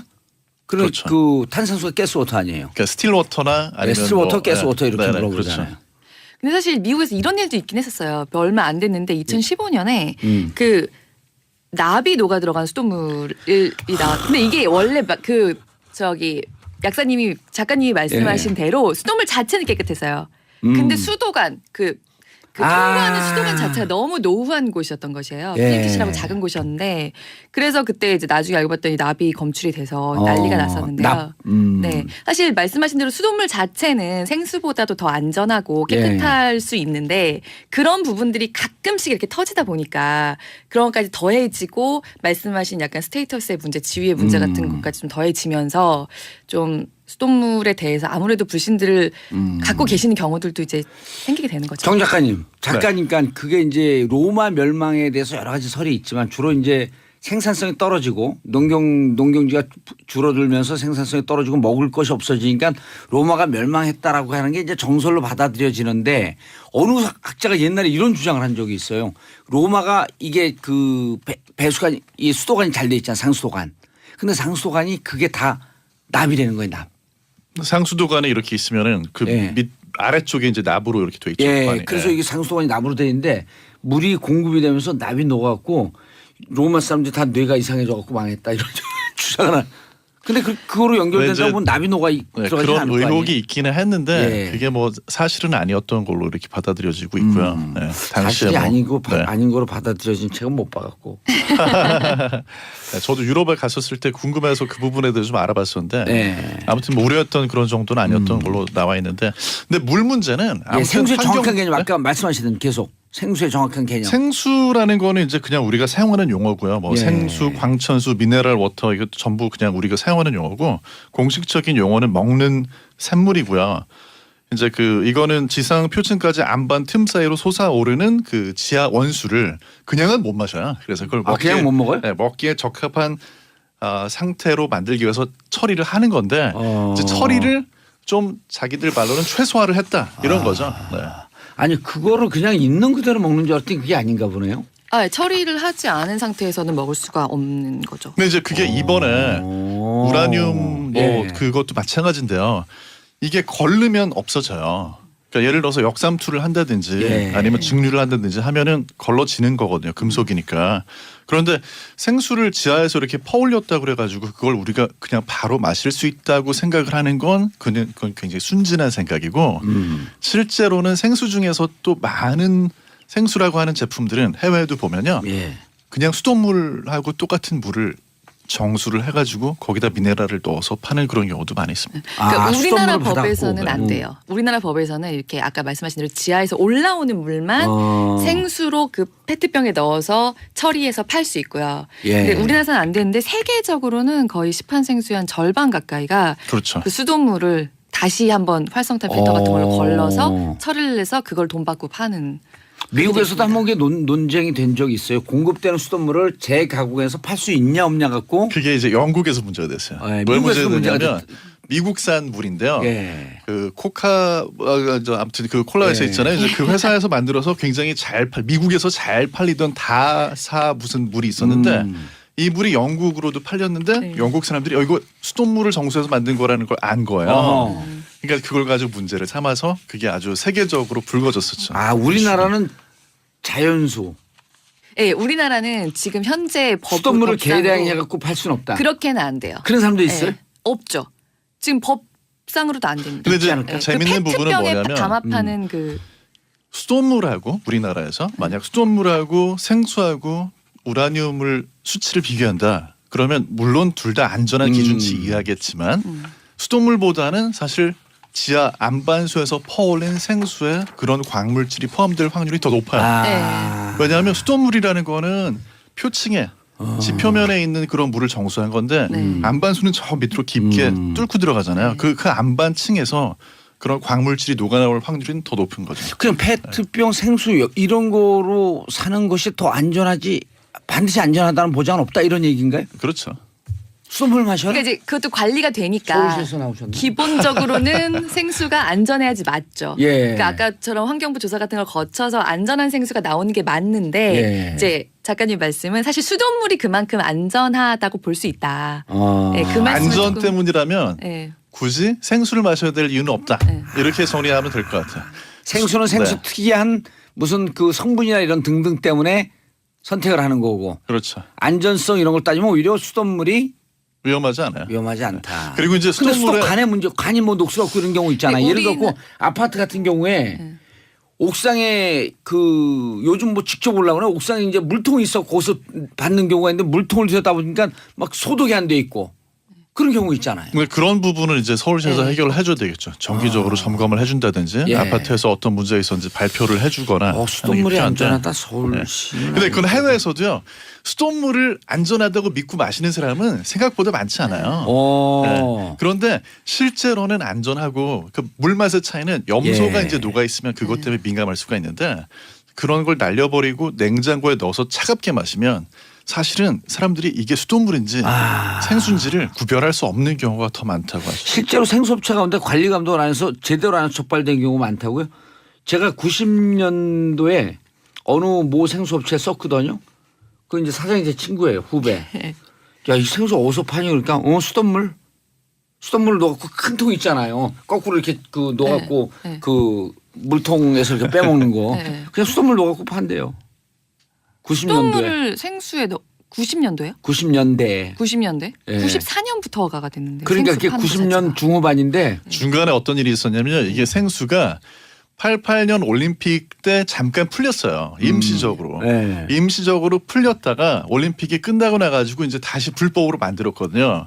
아 풀렸다가 네, 규제를 한 거예요? 풀렸다가 다시 규제가 네. 들어갔다가 그랬다가 90년대 초에 다시 이게 풀렸는데 다시 풀렸을 때 엄격하게 관리를 안 하다 보니까 맞아요. 그런 그냥 사람도 뭐 많아요. 계곡에서 물 떠서 팔고 네. 수돗물 아니, 지금은 팔고 안 됩니다. 그런 게 지금은 안 돼요. 있었어요 중간에. 근데 네. 관리 감독 안 해서 적발된 경우 많아요?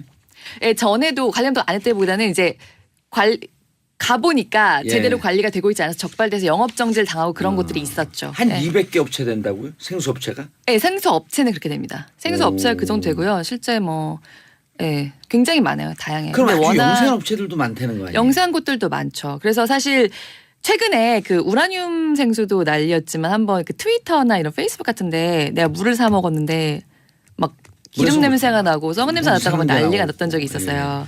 거기가 그 조사를 해보니까 용기 관리가 잘못돼가지고 예, 실제로 기름 냄새가 나고 이상한 냄새가 나서 페트병 자체에서 세균이 발생한다, 환경으로만 발생한다 이런 지적도 있잖아요. 페트병 자체. 환경오염에 대한 거는 이제 2012년에 국정감사 때 불안해지기 시작했어. 잠깐 지적이 됐었는데 그 부분이 사실은 아니었던 걸로 나왔고요. 사실 아니었고.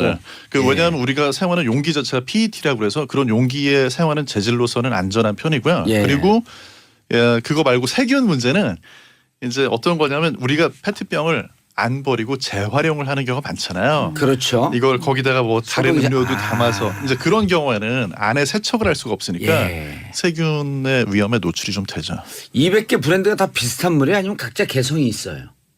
그러니까 지금 우리나라가 그 수원지가 한 70군데 정도 되는 걸로 알고 있어요. 수원지가. 네네. 아. 그러니까 좀 이게 뭐 그리고 이제 물도 뭐 해양 심층수도 있고 안반수도 있고 그런 거에 따라서 조금씩 차이는 있을 수가 있는데 글쎄 이거는 그 특성이 있다고 하면 그 아까 말씀하신 대로 미네랄 어떤 미네랄이 어느 정도 함량으로 들어가 있느냐 이거에 그러니까- 따른 차이라고 볼 수 있겠죠. 말씀을 듣다 보니까 내가 왜 생수를 먹고 있지? 이런 의문이 확 드네 벼랑하네. 아니 근데 그 재미있는 건 미네랄 함량은요. 네. 예. 우리나라에서 지금 제일 많이 팔리는 제주도산 제주 생수 삼모모. 네. 네. 그 물에 들어있는 미네랄보다 수돗물이 평균적으로 미네랄 함량이 더 높습니다. 그냥 그 물이 그래서 맛있는 거예요. 미네랄이 거의 네, 없어요. 그렇죠. 미네랄이 그렇죠. 없어서? 예. 네. 그러니까 사실 진짜 순수 물은 무색 무취예요. 예. 100% 물 H2O만 있으면. 근데 거기 이렇게 말하자면 조금씩 미량의 다른 물질들이 들어가 있음으로써 맛을 그러니까 물론 맛은 산소가 좌우를 하지만 예. 좀 그런 부분이 있는데 그게 이제 대개 보면 미네랄 함량이 적을수록 좀 연수라고 목 넘김이 좋다고 하는데 예. 그 삼땡땡이 그런 물이고 그러니까 땡땡. 반대로 예. 외국에서 에땡땡. 유럽에서 수입된 아까 예. 에땡땡 에땡땡. 그런 물의 경우에 우리나라에서 인기를 못 얻고 있는 이유 중에 하나가 물의 경도가 굉장히 높고 경수라고 미네랄이 하는데. 몇 배 경도가 더 많이 높은 게 들어있어요. 뭐예요?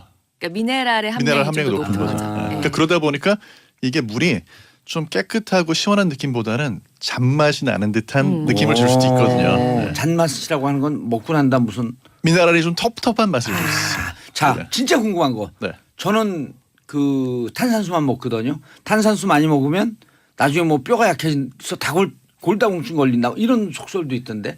그래서 그 탄산수하고 정도로 일반물하고. 그렇게 영향을 줄 수 있을 정도로 탄산수가 칼슘을 이렇게 빼가지고 나갈 수는 없고요. 아 먹어도 괜찮아요? 계속 탄산수 먹거든. 드셔가지고 뼈에 걱정하실 필요는 근데 없을 이제 것 같아요. 보통 물이랑 섞어 드시는, 그러니까 그 보통 물도 드시면서 드시는 게 좋은 게 이게 약간 산성이 되잖아요. 탄산수는. 그래서 네. 그렇지 뭐 뼈가 삭고 이런 문제는 아니고요. 아 탄산수 많이 먹으면 빨리 늙어요? 아니요. 그게 아니라 그 예. 우리 몸이 이게 그 중성 약 알칼리성인데 탄산수 같은 경우는 좀 pH 농도가 더 낮은 거죠. 그러니까 이제 어려운 탄산수만 드시면 예. 네, 전 그거는 탄산수만 먹어요. 어떻게 해요 그러면? 걱정 안 하셔도 돼요. 삼땡땡도 좀 드세요. 그러니까 탄산수를 뭐 매일 드신다고 해서 그것 때문에 건강에 특별히 더 좋을 것도 없지만 네. 나쁠 것도 없습니다. 아 뼈가 9344님 정답이 나왔네. 수돗물 좋고 믿고 먹고 싶어요. 그런데 수도관 때문에 못 먹어요. 그래서 그 부분은 서울시에서 좀 어떻게 조치를 취해 주시면 좋을 것 같아요. 뭐 검사를 해가지고 결과를 내놓는다든지. 그럼 이거에 대해서 서울시장님이 잘 못하니까 서울시장 바꿔라 이런 얘기예요? 한번 저 이 시간에 초대를 해가지고 예. 좋은 방법이 있긴 있어요. 예. 좋은 방법이 뭐냐면 사실 저희 어렸을 때만 해도 저 되게 어렸을 때 보리차 많이 먹었었거든요. 예. 사실 보리차가 답이 될 수가 있어요. 왜냐하면 오. 수돗물 일단 끓이죠. 오. 그리고 이제 미네랄도 낮죠. 예. 근데 보리차를 끓이면 거기서 좋은 미네랄은 빠져나오고요. 아. 이게 약간 중금속 같은 거를 흡수하는 필터 역할을 좀 할 수가 있어요. 보리 곡물이. 근데 그 보리가 이제 또 오염이 안 됐냐니 그걸 또 따져봐야지.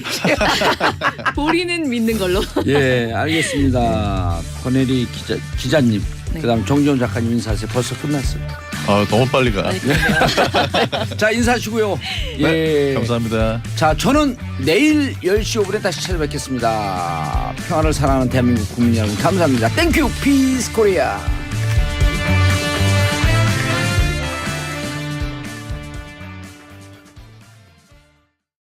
홍화 변호사 대체할 굿포인트. 만한 선 만날까요? 거부할 수 안 있잖아요. 만날 것 같아요. 만날 의무도 없고 그리고 안 만나면은 결국은 실질적인 변호 활동은 못 하는 건데 사실 지금 뭐 국선 변호인 선정됐다고 해서 도움이 되겠습니까? 서로 도움이 안 되는 상황인데요. 한 가지 더 우려되는 것은요. 예. 시간을 더 끌기 위해서는 지금 이 선정된 국선 변호인들이 2, 3주 걸쳐 가지고 다 꼼꼼히 검토했어요.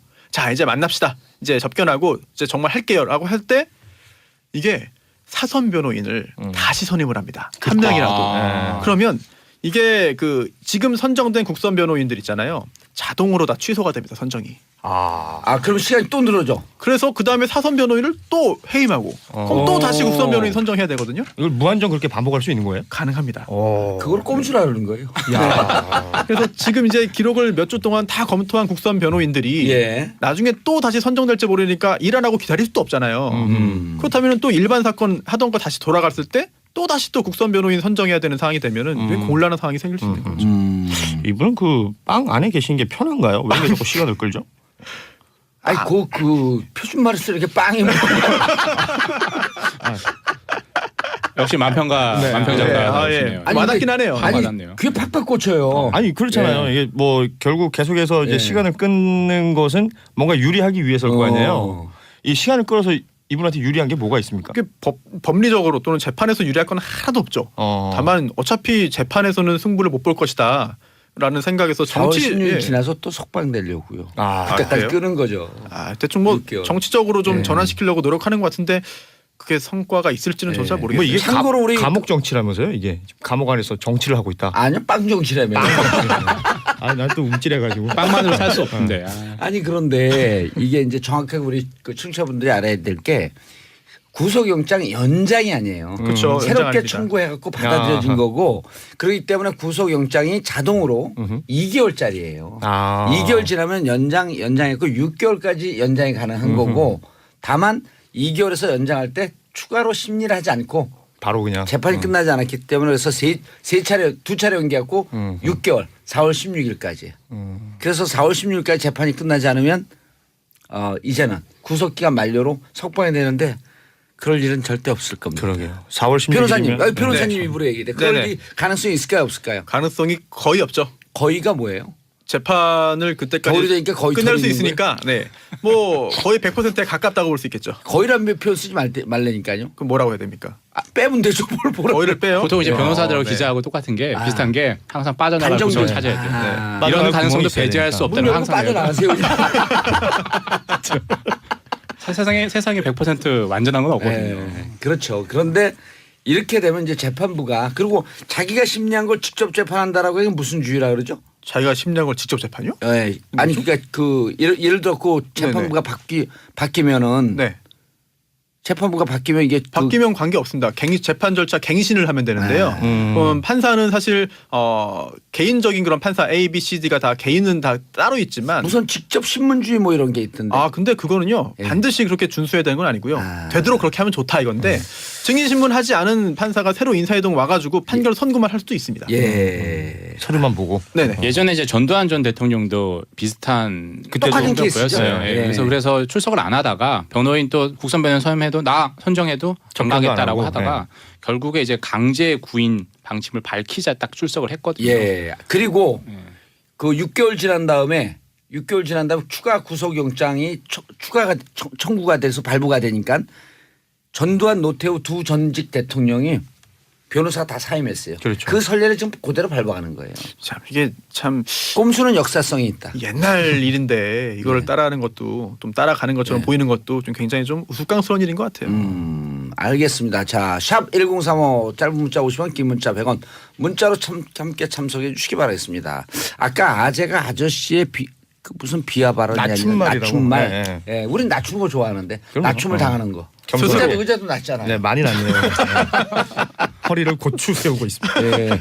자, 임수진님 정말 제대로 한 번이라도 사과하고 그런 모습을 바라는 우리가 이상한 거예요. 정말 감이 아니었어요. 아무리 생각해봐도. 아니에요. 지도자는 수시로 사과해야 됩니다. 그리고 잘못했으면 잘못했다고 얘기하고 그래서 국민들에게 공감을 구하려고 하는 게 진정한 지도자인 거죠. 자, 촛불 1년.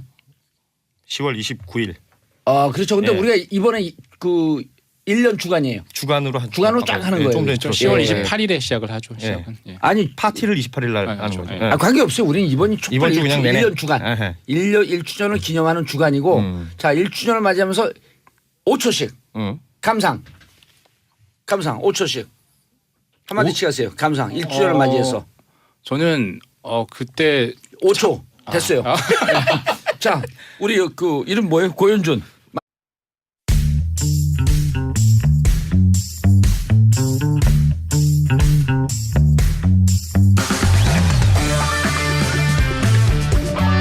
정봉주의 정치 쇼. 안녕하세요. 이시대의 양심 마성의 중독성 대체 불가 정봉주의 정치쇼 정봉주입니다. 자 지금 이 시각 여러분이 가장 많이 찾아본 실시간 검색어 함께 검색해 봅니다. 미세먼지. 자 중서부 미세먼지 나쁨. 자 문재인 대통령 시구 어제 김홍영 전 감독 대신 문재인 대통령 시구했습니다. 대종상 시상식 어제 영화 박열의 최희서 신인 여우상. 박열의 동지이자 연인으로 나온 일본인 카네다 후미코 연기했죠. 정말 일본 사람인 줄 알았는데 일본에 오래 살았다 그러더라고요. 자 정규직 전환 2020년까지 공공부문 비정규직 정규직 전환 20만 5천 명. 이 중에 봉도사가 고른 오늘의 실시간 검색어 정규직 전환. 정규제가 아니라 정규직 전환입니다. 자, 촛불 1년 되는 날이죠.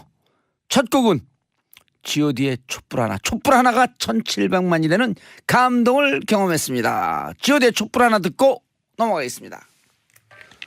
정봉주의 정치쇼 1부 순서가 들어가겠습니다. 자, 방금 제가 촛불 집회, 촛불 혁명 1주년 기념이라고 했는데요. 많은 분들이 댓글로 또 정확하게 지적을 해주십니다. 자, 1주년은 이번 주 일요일이요. 10월 29일이고요. 1주년 기념 집회와 파티는 이번 주 토요일 날 합니다. 자, 그래도 우리는 이번 주 토요일 날보다 우리 마음대로 이 정신은 이번 주에 그냥 다 1주년이야. 주간으로. 네. 예, 주간. 제가 옛날부터 맨날 주장하는 게 대학교 졸업식을 일주일 동안 하자. 그렇죠. 이 정도 촛불혁명이 일어났으면 이 정도는 주간 정도로 그렇죠. 기념을 해야죠. 그럼 축하 주간에 그럼 야간에는 축하나 야간에도 축하하는 거죠. 그 주간이 아닌 것 같지만 어쨌거나. 자 원포인트 뉴스 미디어 오늘 정상근 기자 자리하셨습니다. 네, 안녕하십니까. 미디어 오늘 정상근 기자입니다. 예, 미디어 오늘 어제 왜 저기 안 나왔어요? 어디요? MBC 파업 콘서트 만나면 좋은 친구. 아, 거기 시청 네 앞에서 집회가 있었죠. 예, 저희 기자는 갔는데 예. 네, 저는 못 갔습니다. 제가 거기서 세게 얘기했죠. 그분 없는 크리스마스를 맞이하자. 그분을 보내고. 아, 그분이요? 예, 네. 예. 그분은 누군지 우리 청취자분들은 다 압니다. 왜냐하면 이게 공중파이기 때문에 네. 제가 팟캐스트 마음대로 얘기하는데 공중파이기 때문에 말씀을 드릴 수가 없어요. 그분은 사람인지 동물인지 구분이 안 됩니다. 지금 막말하시는 왜요? 그냥 얘기하시는 것 What's 같은데. up? You 네. fired. 네. 그분이 어쨌거나. 아니에요. 아, 그분이 아니에요. 예, 비슷한 네. 직에 있는 사람이었었어요. 아, 그렇군요. 네. 예. 오해했네요, 제가. 예. 이런데 막 이런 기구들을 설치하잖아요. 무슨 기구들이요? 이런 걸 막 우리가 설치하잖아요. 네. 설치하는 사람들을 설치류라 그러잖아요. 뉴스 언제 하나요? 자, 첫 번째 뉴스. 네, 그 박근혜 정부 시절에 예. 국가정보원이 네, 대통령에게 북한 정보를 왜곡해서 보고했다. 이런 소식입니다. 네, JTBC 보도인데요. 야, 이거 도대체 어디까지 진짜 대한민국 막장 드라마를 써도 전 일부러 원포인트 뉴스 하기 전에 뉴스를 안 보고 와요. 아, 그래요? 이 충격을 청취자분들과 공감하려고. 네, 이거 정말 충격적인 내용이죠. 네, 뭐 보수는 안보라고 하더니 네, 국가정보원에서 대통령에게 북한 정보를 잘못 계속 전해줬다. 입맛에 예. 맞게 우리 또 PD들도 왜곡해서. 뉴스 안 보고 오는데 보고 오지 말라 그래요. 뉴스를 안 본다고 충격받았다고? 네, PD가 뉴스 안 예. 보고 오신다고 충격받았다고. 아니 그래야지 우리 정상근 기자에게 딱 공감이 되거든. 아, 그런가요? 예. 네, 그 설명을 좀 드리겠습니다. 예. 이 JTBC 보도였는데요. 그 이에 따르면 국가정보원은 그 박근혜 대통령에게 그 북한 관련 정보를 실제 내용과 다르게 왜곡 조작해서 대통령 입맛에 맞는 정보를 뽑아서 보고를 했다라는 겁니다. 이거는 북한 동향을 좀 완벽하게 파악을 하고 정확하게 보고해야 할 의무가 있는 국정원이 대통령에게 아부를 하면서 눈가기를 가렸다. 뭐 이렇게 볼 수가 있는 내용인데요. 이건 대통령의 성정, 네. 성향을 정확하게 파악했다는 거예요. 대통령을 파악하는 게 아니라 북한 정보를 파악을 해야죠, 국정원이. 아니요. 그러니까 대통령 파악해서 요렇게 거짓 뉴스를 해도 네. 예를 들어 정상근 기자가 저한테 거짓 뉴스 해봐요. 기사를 안 봐도 딱 눈빛만 보면 알거든. 그렇죠. 이거 이상해? 세계 정세가 이렇지 않을 텐데? 그럼 직접 찾아 들어가 봐야죠. 그렇죠. 국정원 기사 정리한 사람 누군지 한번 와보세요. 국정원 와보세요. 이거 맞습니까? 그렇게 해야 되는 게 이제 예. 정상인 거죠. 유엔에서 발표하는 북한 경제 성장률도 있거든요. 네네. 북한의 기아로 하루에 뭐 10명씩 죽어간다고 이렇게 얘기하면 지금 사정하고 틀린 것 같은데? 수호는 무슨 뜻이에요 이름이? 이름이요. 수호 무슨 뜻이에요? 수, 지킬 수. 지킬 수, 호는 예, 넓을 호. 넓으면 지키는 거예요? 그렇죠. 넓게 지키는 거죠. 넓게 지킨다. 넓게 지킨다. 예. 관계토대왕 후손이에요? 성씨는 좀 다른 것 같습니다. 네. 그럼 관계토대왕이 무슨 근데 이름 좋네 진짜. 넓게 지킨다. 멋있네요. 좌우를 포괄한다. 좌우. 예. 네. 극중인가 극중? 예? 극중 좀 비싸게 생긴 것 같은데. 그래요? 예. 눈만 네, 보면 남경필 지사 닮았다는 얘기를 좀 들었습니다. 그래요? 네. 극중은 아닌데 거기는? 합당되면. 오늘 좀 준비해 오셨어. 좀 준비해 오셨어. 합당 안 돼요 이제. 예. 알겠습니다. 네. 훨씬 잘생기셨대요 우리 아이고 작가님이 그래요. 네. 영광입니다. 예. 자 그리고 지난주에 왜 빠졌어요? 고윤준 만평 네. 작가님 지난주에 왜 빠졌어요? 전화가 좀 늦게 왔어요. 아니 어차피 땜빵 인생이니까. 그러니까요. 오라면 오고 가라면 가고. 이렇게 비하해야 돼. 좋아 아주 컨셉 좋아. 네, 감사합니다. 자 아빠들의 왕수다. 박 전 대통령 국선 변호인 선정 재판 전문. 자 아빠들의 왕수다는 그 컨셉이 뭐죠? 비하. 아빠들 시간에서 비하리는요 청주에 있어요. 비상리 비하리. 청주공항. 네. 비하리는 활주로 이제 내리는 곳. 비상리는 올라가는 곳. 아니 진짜로요? 진짜예요. 근데 이게 수천 년 전에 이 지명이 만들어졌잖아요. 공항을 만들어 놓고 보니까 엉격교를 만들어 놓고 이게 딱 맞는 거예요. 그러니까 이게 옛날 우리 선조들이 만든 지명. 와. 이게 묘한 게 있는 거예요. 전남 어디에는 그 지명을 정확하게 기억이 안 나는데 네. 죽도라고 있어요. 대나무 죽. 근데 그게 내륙 지방이거든요. 그래요? 죽도야. 내륙 섬이 아닌데. 네, 섬도자를 썼어. 이게 왜 그렇지? 근데 댐을 만들면서 수몰이 됐어요. 그 죽도 지역만 섬으로 딱 남아 있는 거예요. 신기하네요. 예. 혹시 봉도사님 보면 진짜 전곡구가 맞으신 것 같아요. 왜요? 모르시는 전국적으로 모르시는 게 없네요. 진짜. 이럴 땐 전곡구. 전곡을 딱 찍는다. 전곡구. 곡구. 자, 그래서 아빠들이 관심 가질 만한 뉴스 이런 걸 찾아오는 건가요? 그렇죠. 아. 네. 그런데 또 아빠들만 관심 있는 건 아니고 예. 아빠들도 관심 있는. 아빠들이나 잘하세요 그냥. 알겠습니다. 네. 자, 박 전 대통령 국선 변호인 선정 재판 전망 이거 궁금한 사안이죠. 네네. 박근혜 전 대통령이 기존의 변호인들을 이제 해임했죠, 사실상. 그래서 변호인들이 사임서를 사임을 제출했습니다. 네. 그 후에 변호인이 반드시 필요한 재판이기 때문에 이게 재판이 진행되지 못하고 있었습니다. 필요적 변론이라 재판이라 그러나요? 그렇습니다. 필요적 변호 사건이죠. 필요적 네. 변호 네. 사건. 그렇기 때문에 그 재판부에서 국선 변호인을 선정을 했는데 예, 이미 아니라 선정이라고 네, 규정이 선정입니다. 있었죠. 네. 지원자를 받았다고 합니다. 처음에는. 그랬더니 한 명이 지원했다. 근데 이제 한 명 가지고는 도저히 뭐 이제 운영이 안 되고. 유영아 대변 변호인은 아닙니다. 국선 전담 변호사 중에서 국선 전담 변호사. 국선 사건만 하는 변호사가 있습니다. 네, 월급 받고. 예. 그래서 한 명밖에 지원 안 해가지고 도저히 안 되겠다. 더 필요한데. 그래서 기존에 하고 있던 그런 사건을 좀 경감시켜주고 또 이 사건을 할 수 있게 시간도 또 많이 빼주는 거죠. 그리고 또 보조 인력도 제공하고 사무실도 또 제공했다라는 유인책을 제공해서 겨우 5명을 모았다고 합니다. 예. 5명의 국선 변호인이 선정됐고요. 기록이 뭐 10만 페이지를 넘기 때문에 빨리빨리 꼼꼼히 검토해가지고 준비를 하더라도 2, 3주는 걸리지 않겠느냐라고 예. 재판부가 전망하고 있다고 합니다. 5명이 다 국선 전담이세요?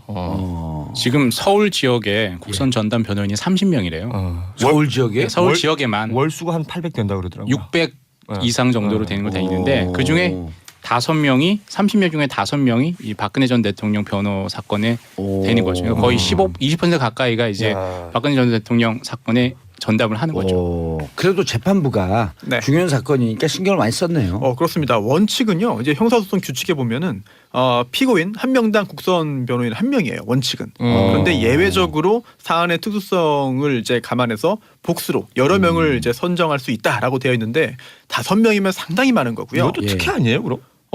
근데 이제 나중에 워낙 중요한 사건이기 때문에 변론권이 보장되지 않았다라고 시비 걸까 봐. 역공을 할까봐. 시비라고 그러면 안 돼요. 가치 중립적인 표현을 써야 돼요. 그리고 또 역공을 할까봐. 재판을 빨리 진행하기 위해서는 또 변호인이 여러 명 투입돼가지고 빨리빨리 검토하고 진행도 돼야 되거든요. 이건 결국 신속한 재판을 위한 재판부의 결단인 것 같습니다. 우리 고현준 만평 작가님은 시사 박사긴 하지만 또 모를 수가 있거든요. 왜 빨리 해야 되는지. 네. 2월에 인사이동이 있잖아요. 네. 인사이동이. 근데 뭐 제 개인적인 생각은 물론 2월에 그 정기 그 인사이동이 있는데 이런 재판을 진행하는 재판부는 아마 안 바꿀 거예요. 그 전에 끝내면 되죠. 그렇네요. 그러니까 못 끝나도 그렇기 때문에 어쨌든 그런 논란을 이제 피하기 위해서 고춧가루 뿌리세요. 빨리 진행해야죠. 빨리. 네. 진행할 수 있습니다. 빨리. 근데 박근혜 전 대통령이 이 변호사 이 5명 중에 한 명이라도 만날까요? 이게 검찰한테는 정치 되게 자주 임상하는 일이잖아요. 예, 정치 검찰이요. 예. 네, ETF가 아시다시피 어떤 일을 했냐면은 뭐 국정원 압수수색을 앞두고 뭐 위장 사무실을 만들어서 위장 서류를 꾸려서 검찰에 넘긴 그런 일을 했던 TF인데 여기에 검찰 전직 그러니까 현직 고위 간부가 포함이 됐다는 거는 좀 어이없는 일이죠. 자, 이명박 국정원. 우리 그 사랑하는 사람 나왔네. 네, 예. 아까 말씀하셨던 분이 이분 아닌가요? 과거는 잊으세요. 네, 과거를 잊고 과거는 잊으세요. 아이 큰일 났네. 또 나왔네 그분이. 네, 말씀드리겠습니다. 그 이명박 정부 국정원이 그 미주 한인 최대 커뮤니티라고 예. 불리는 미시 USA를 해킹하려 했다고 그런 소식입니다. 그냥 가서 댓글 다세요. 뭘 이런 걸 해킹을 해. 오픈된 소사이티인데 커뮤니티인데. 네. 이 한겨레 보도인데요. 한겨레 보도에 따르면 국정원 3차장 산하의 심리전단이 이명박 정부 시절인 2010년 예. 미시 USA를 무력화시키겠다면서 해킹 계획 보고서를 작성했다. 네. 미국에 있는 해외에 있는 교민들 특히 그 북아메리카에 있는 교민들 상당 부분 여기서 정보를 구하거든요. 네. 처음엔 자기들끼리 이민 생활을 어떻게 잘 살까 하는 정보를 하다가 어느 날 갑자기 해외에서 한 발 떨어져서 대한민국을 보니까 박근혜 정부 개파냐?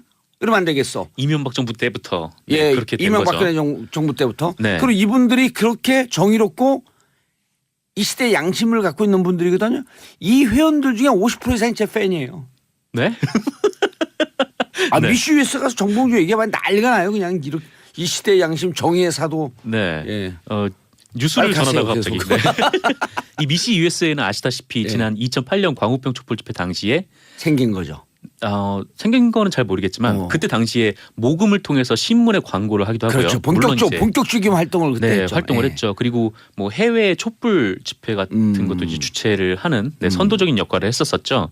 예. 하지만 이명박 정부 당시에는 실제로 이제 해킹이 됐는지 안 됐는지는 잘 모르겠는데 그 문제는 박근혜 정부 때 오히려 예. 해킹이 2차례 이루어졌습니다. 이 해킹이 언제 이루어졌냐면요. 간단해요. 이명박 정부 때 해킹해놓고 네. 자기들이 독반 쓰려고 못하는 척하고 정보를 노하우로 그대로 넘겨준 거예요. 그거 뻔한 거죠. 안 봐도 비디오지. 꼭 기사를 봐야지 합니까? 만약에 그 말씀이 사실이라면 예. 박근혜 정부는 정말 자기 보위를 위해서 이거를 이용해 먹었는데 이게 언제냐면 김영삼 대통령이 한 말씀 기억 안 나요?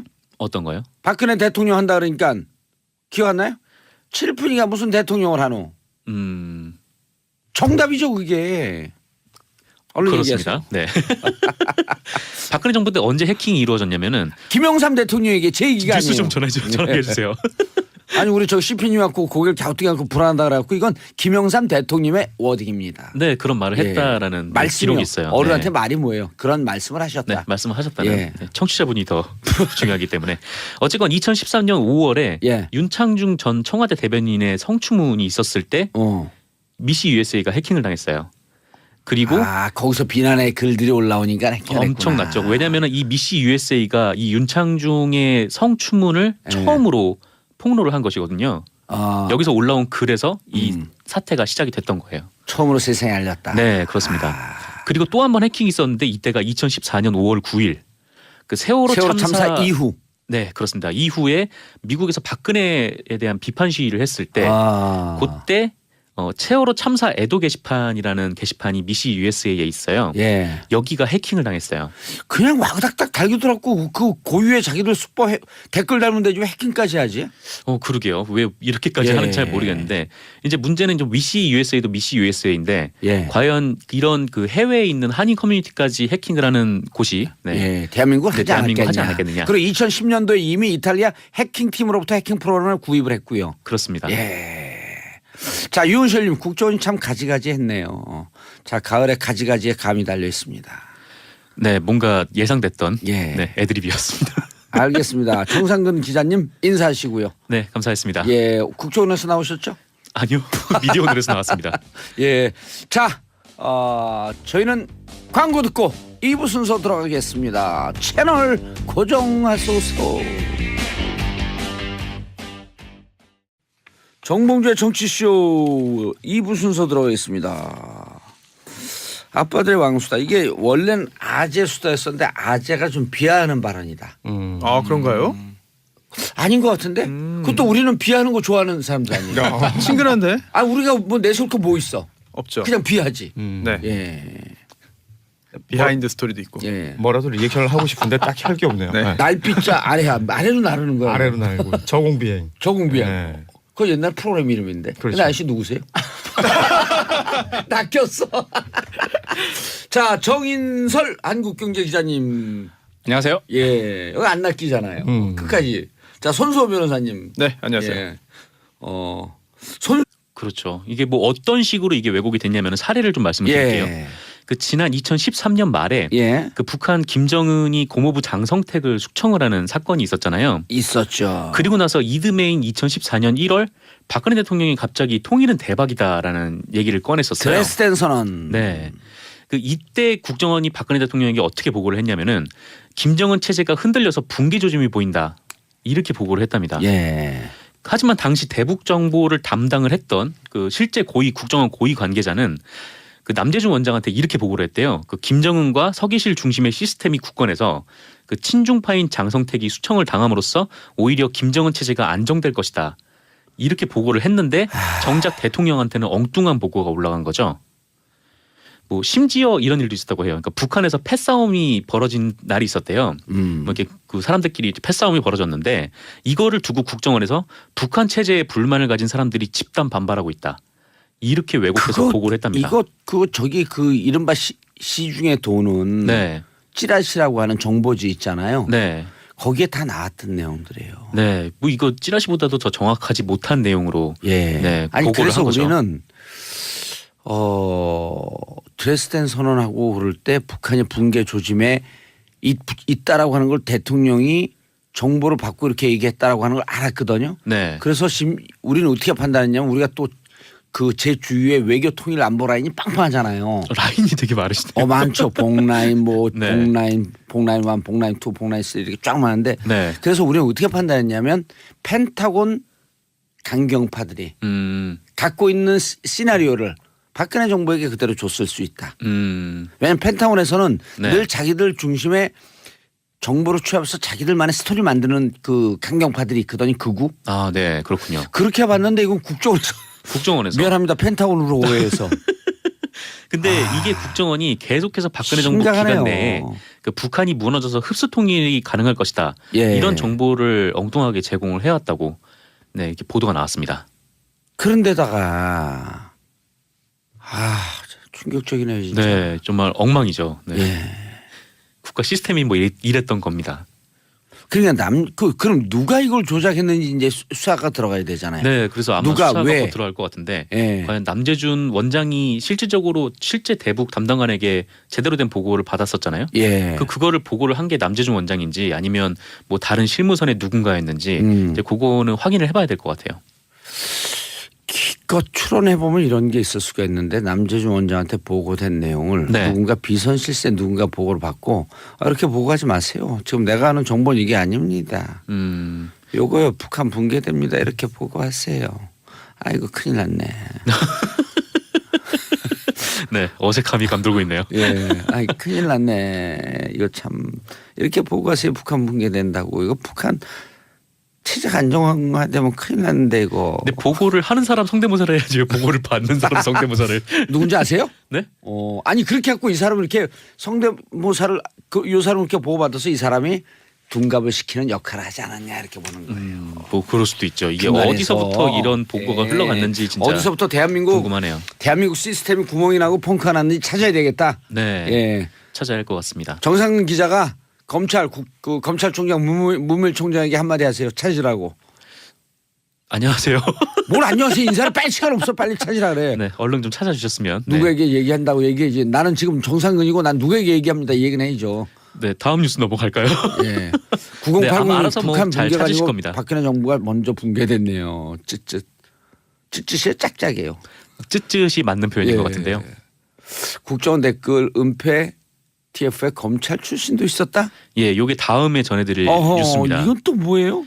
그러니까 한 검찰 고위 간부가 예. 그 박근혜 정부 국정원이 댓글 사건을 은폐하려고 TF를 구성했었잖아요. 예. 여기에 그 현직 고위 검찰 간부가 예. 포함이 돼 있었다는 겁니다. 누구의 한마디로 이름 나왔나요? 네, 네. 검찰 수사를 방해한 인물이 지금 검찰에 있다는 건데 예. 주인공은 장호중 부산지검장이고요. 그 국정원 등 사정당국에 따르면 그 서울중앙지검 국정원 수사팀은 최근 장호중 지검장이 국정원에서 근무할 당시 검찰 댓글 수사를 방해하는 활동을 한 사실을 파악해서 지검장을 소환 조사하기로 했다고 지금 발표했습니다. 부산지검장에 지금은 부산지검장이에요. 그러니까 예전에 알았네. 검찰이었다가 예.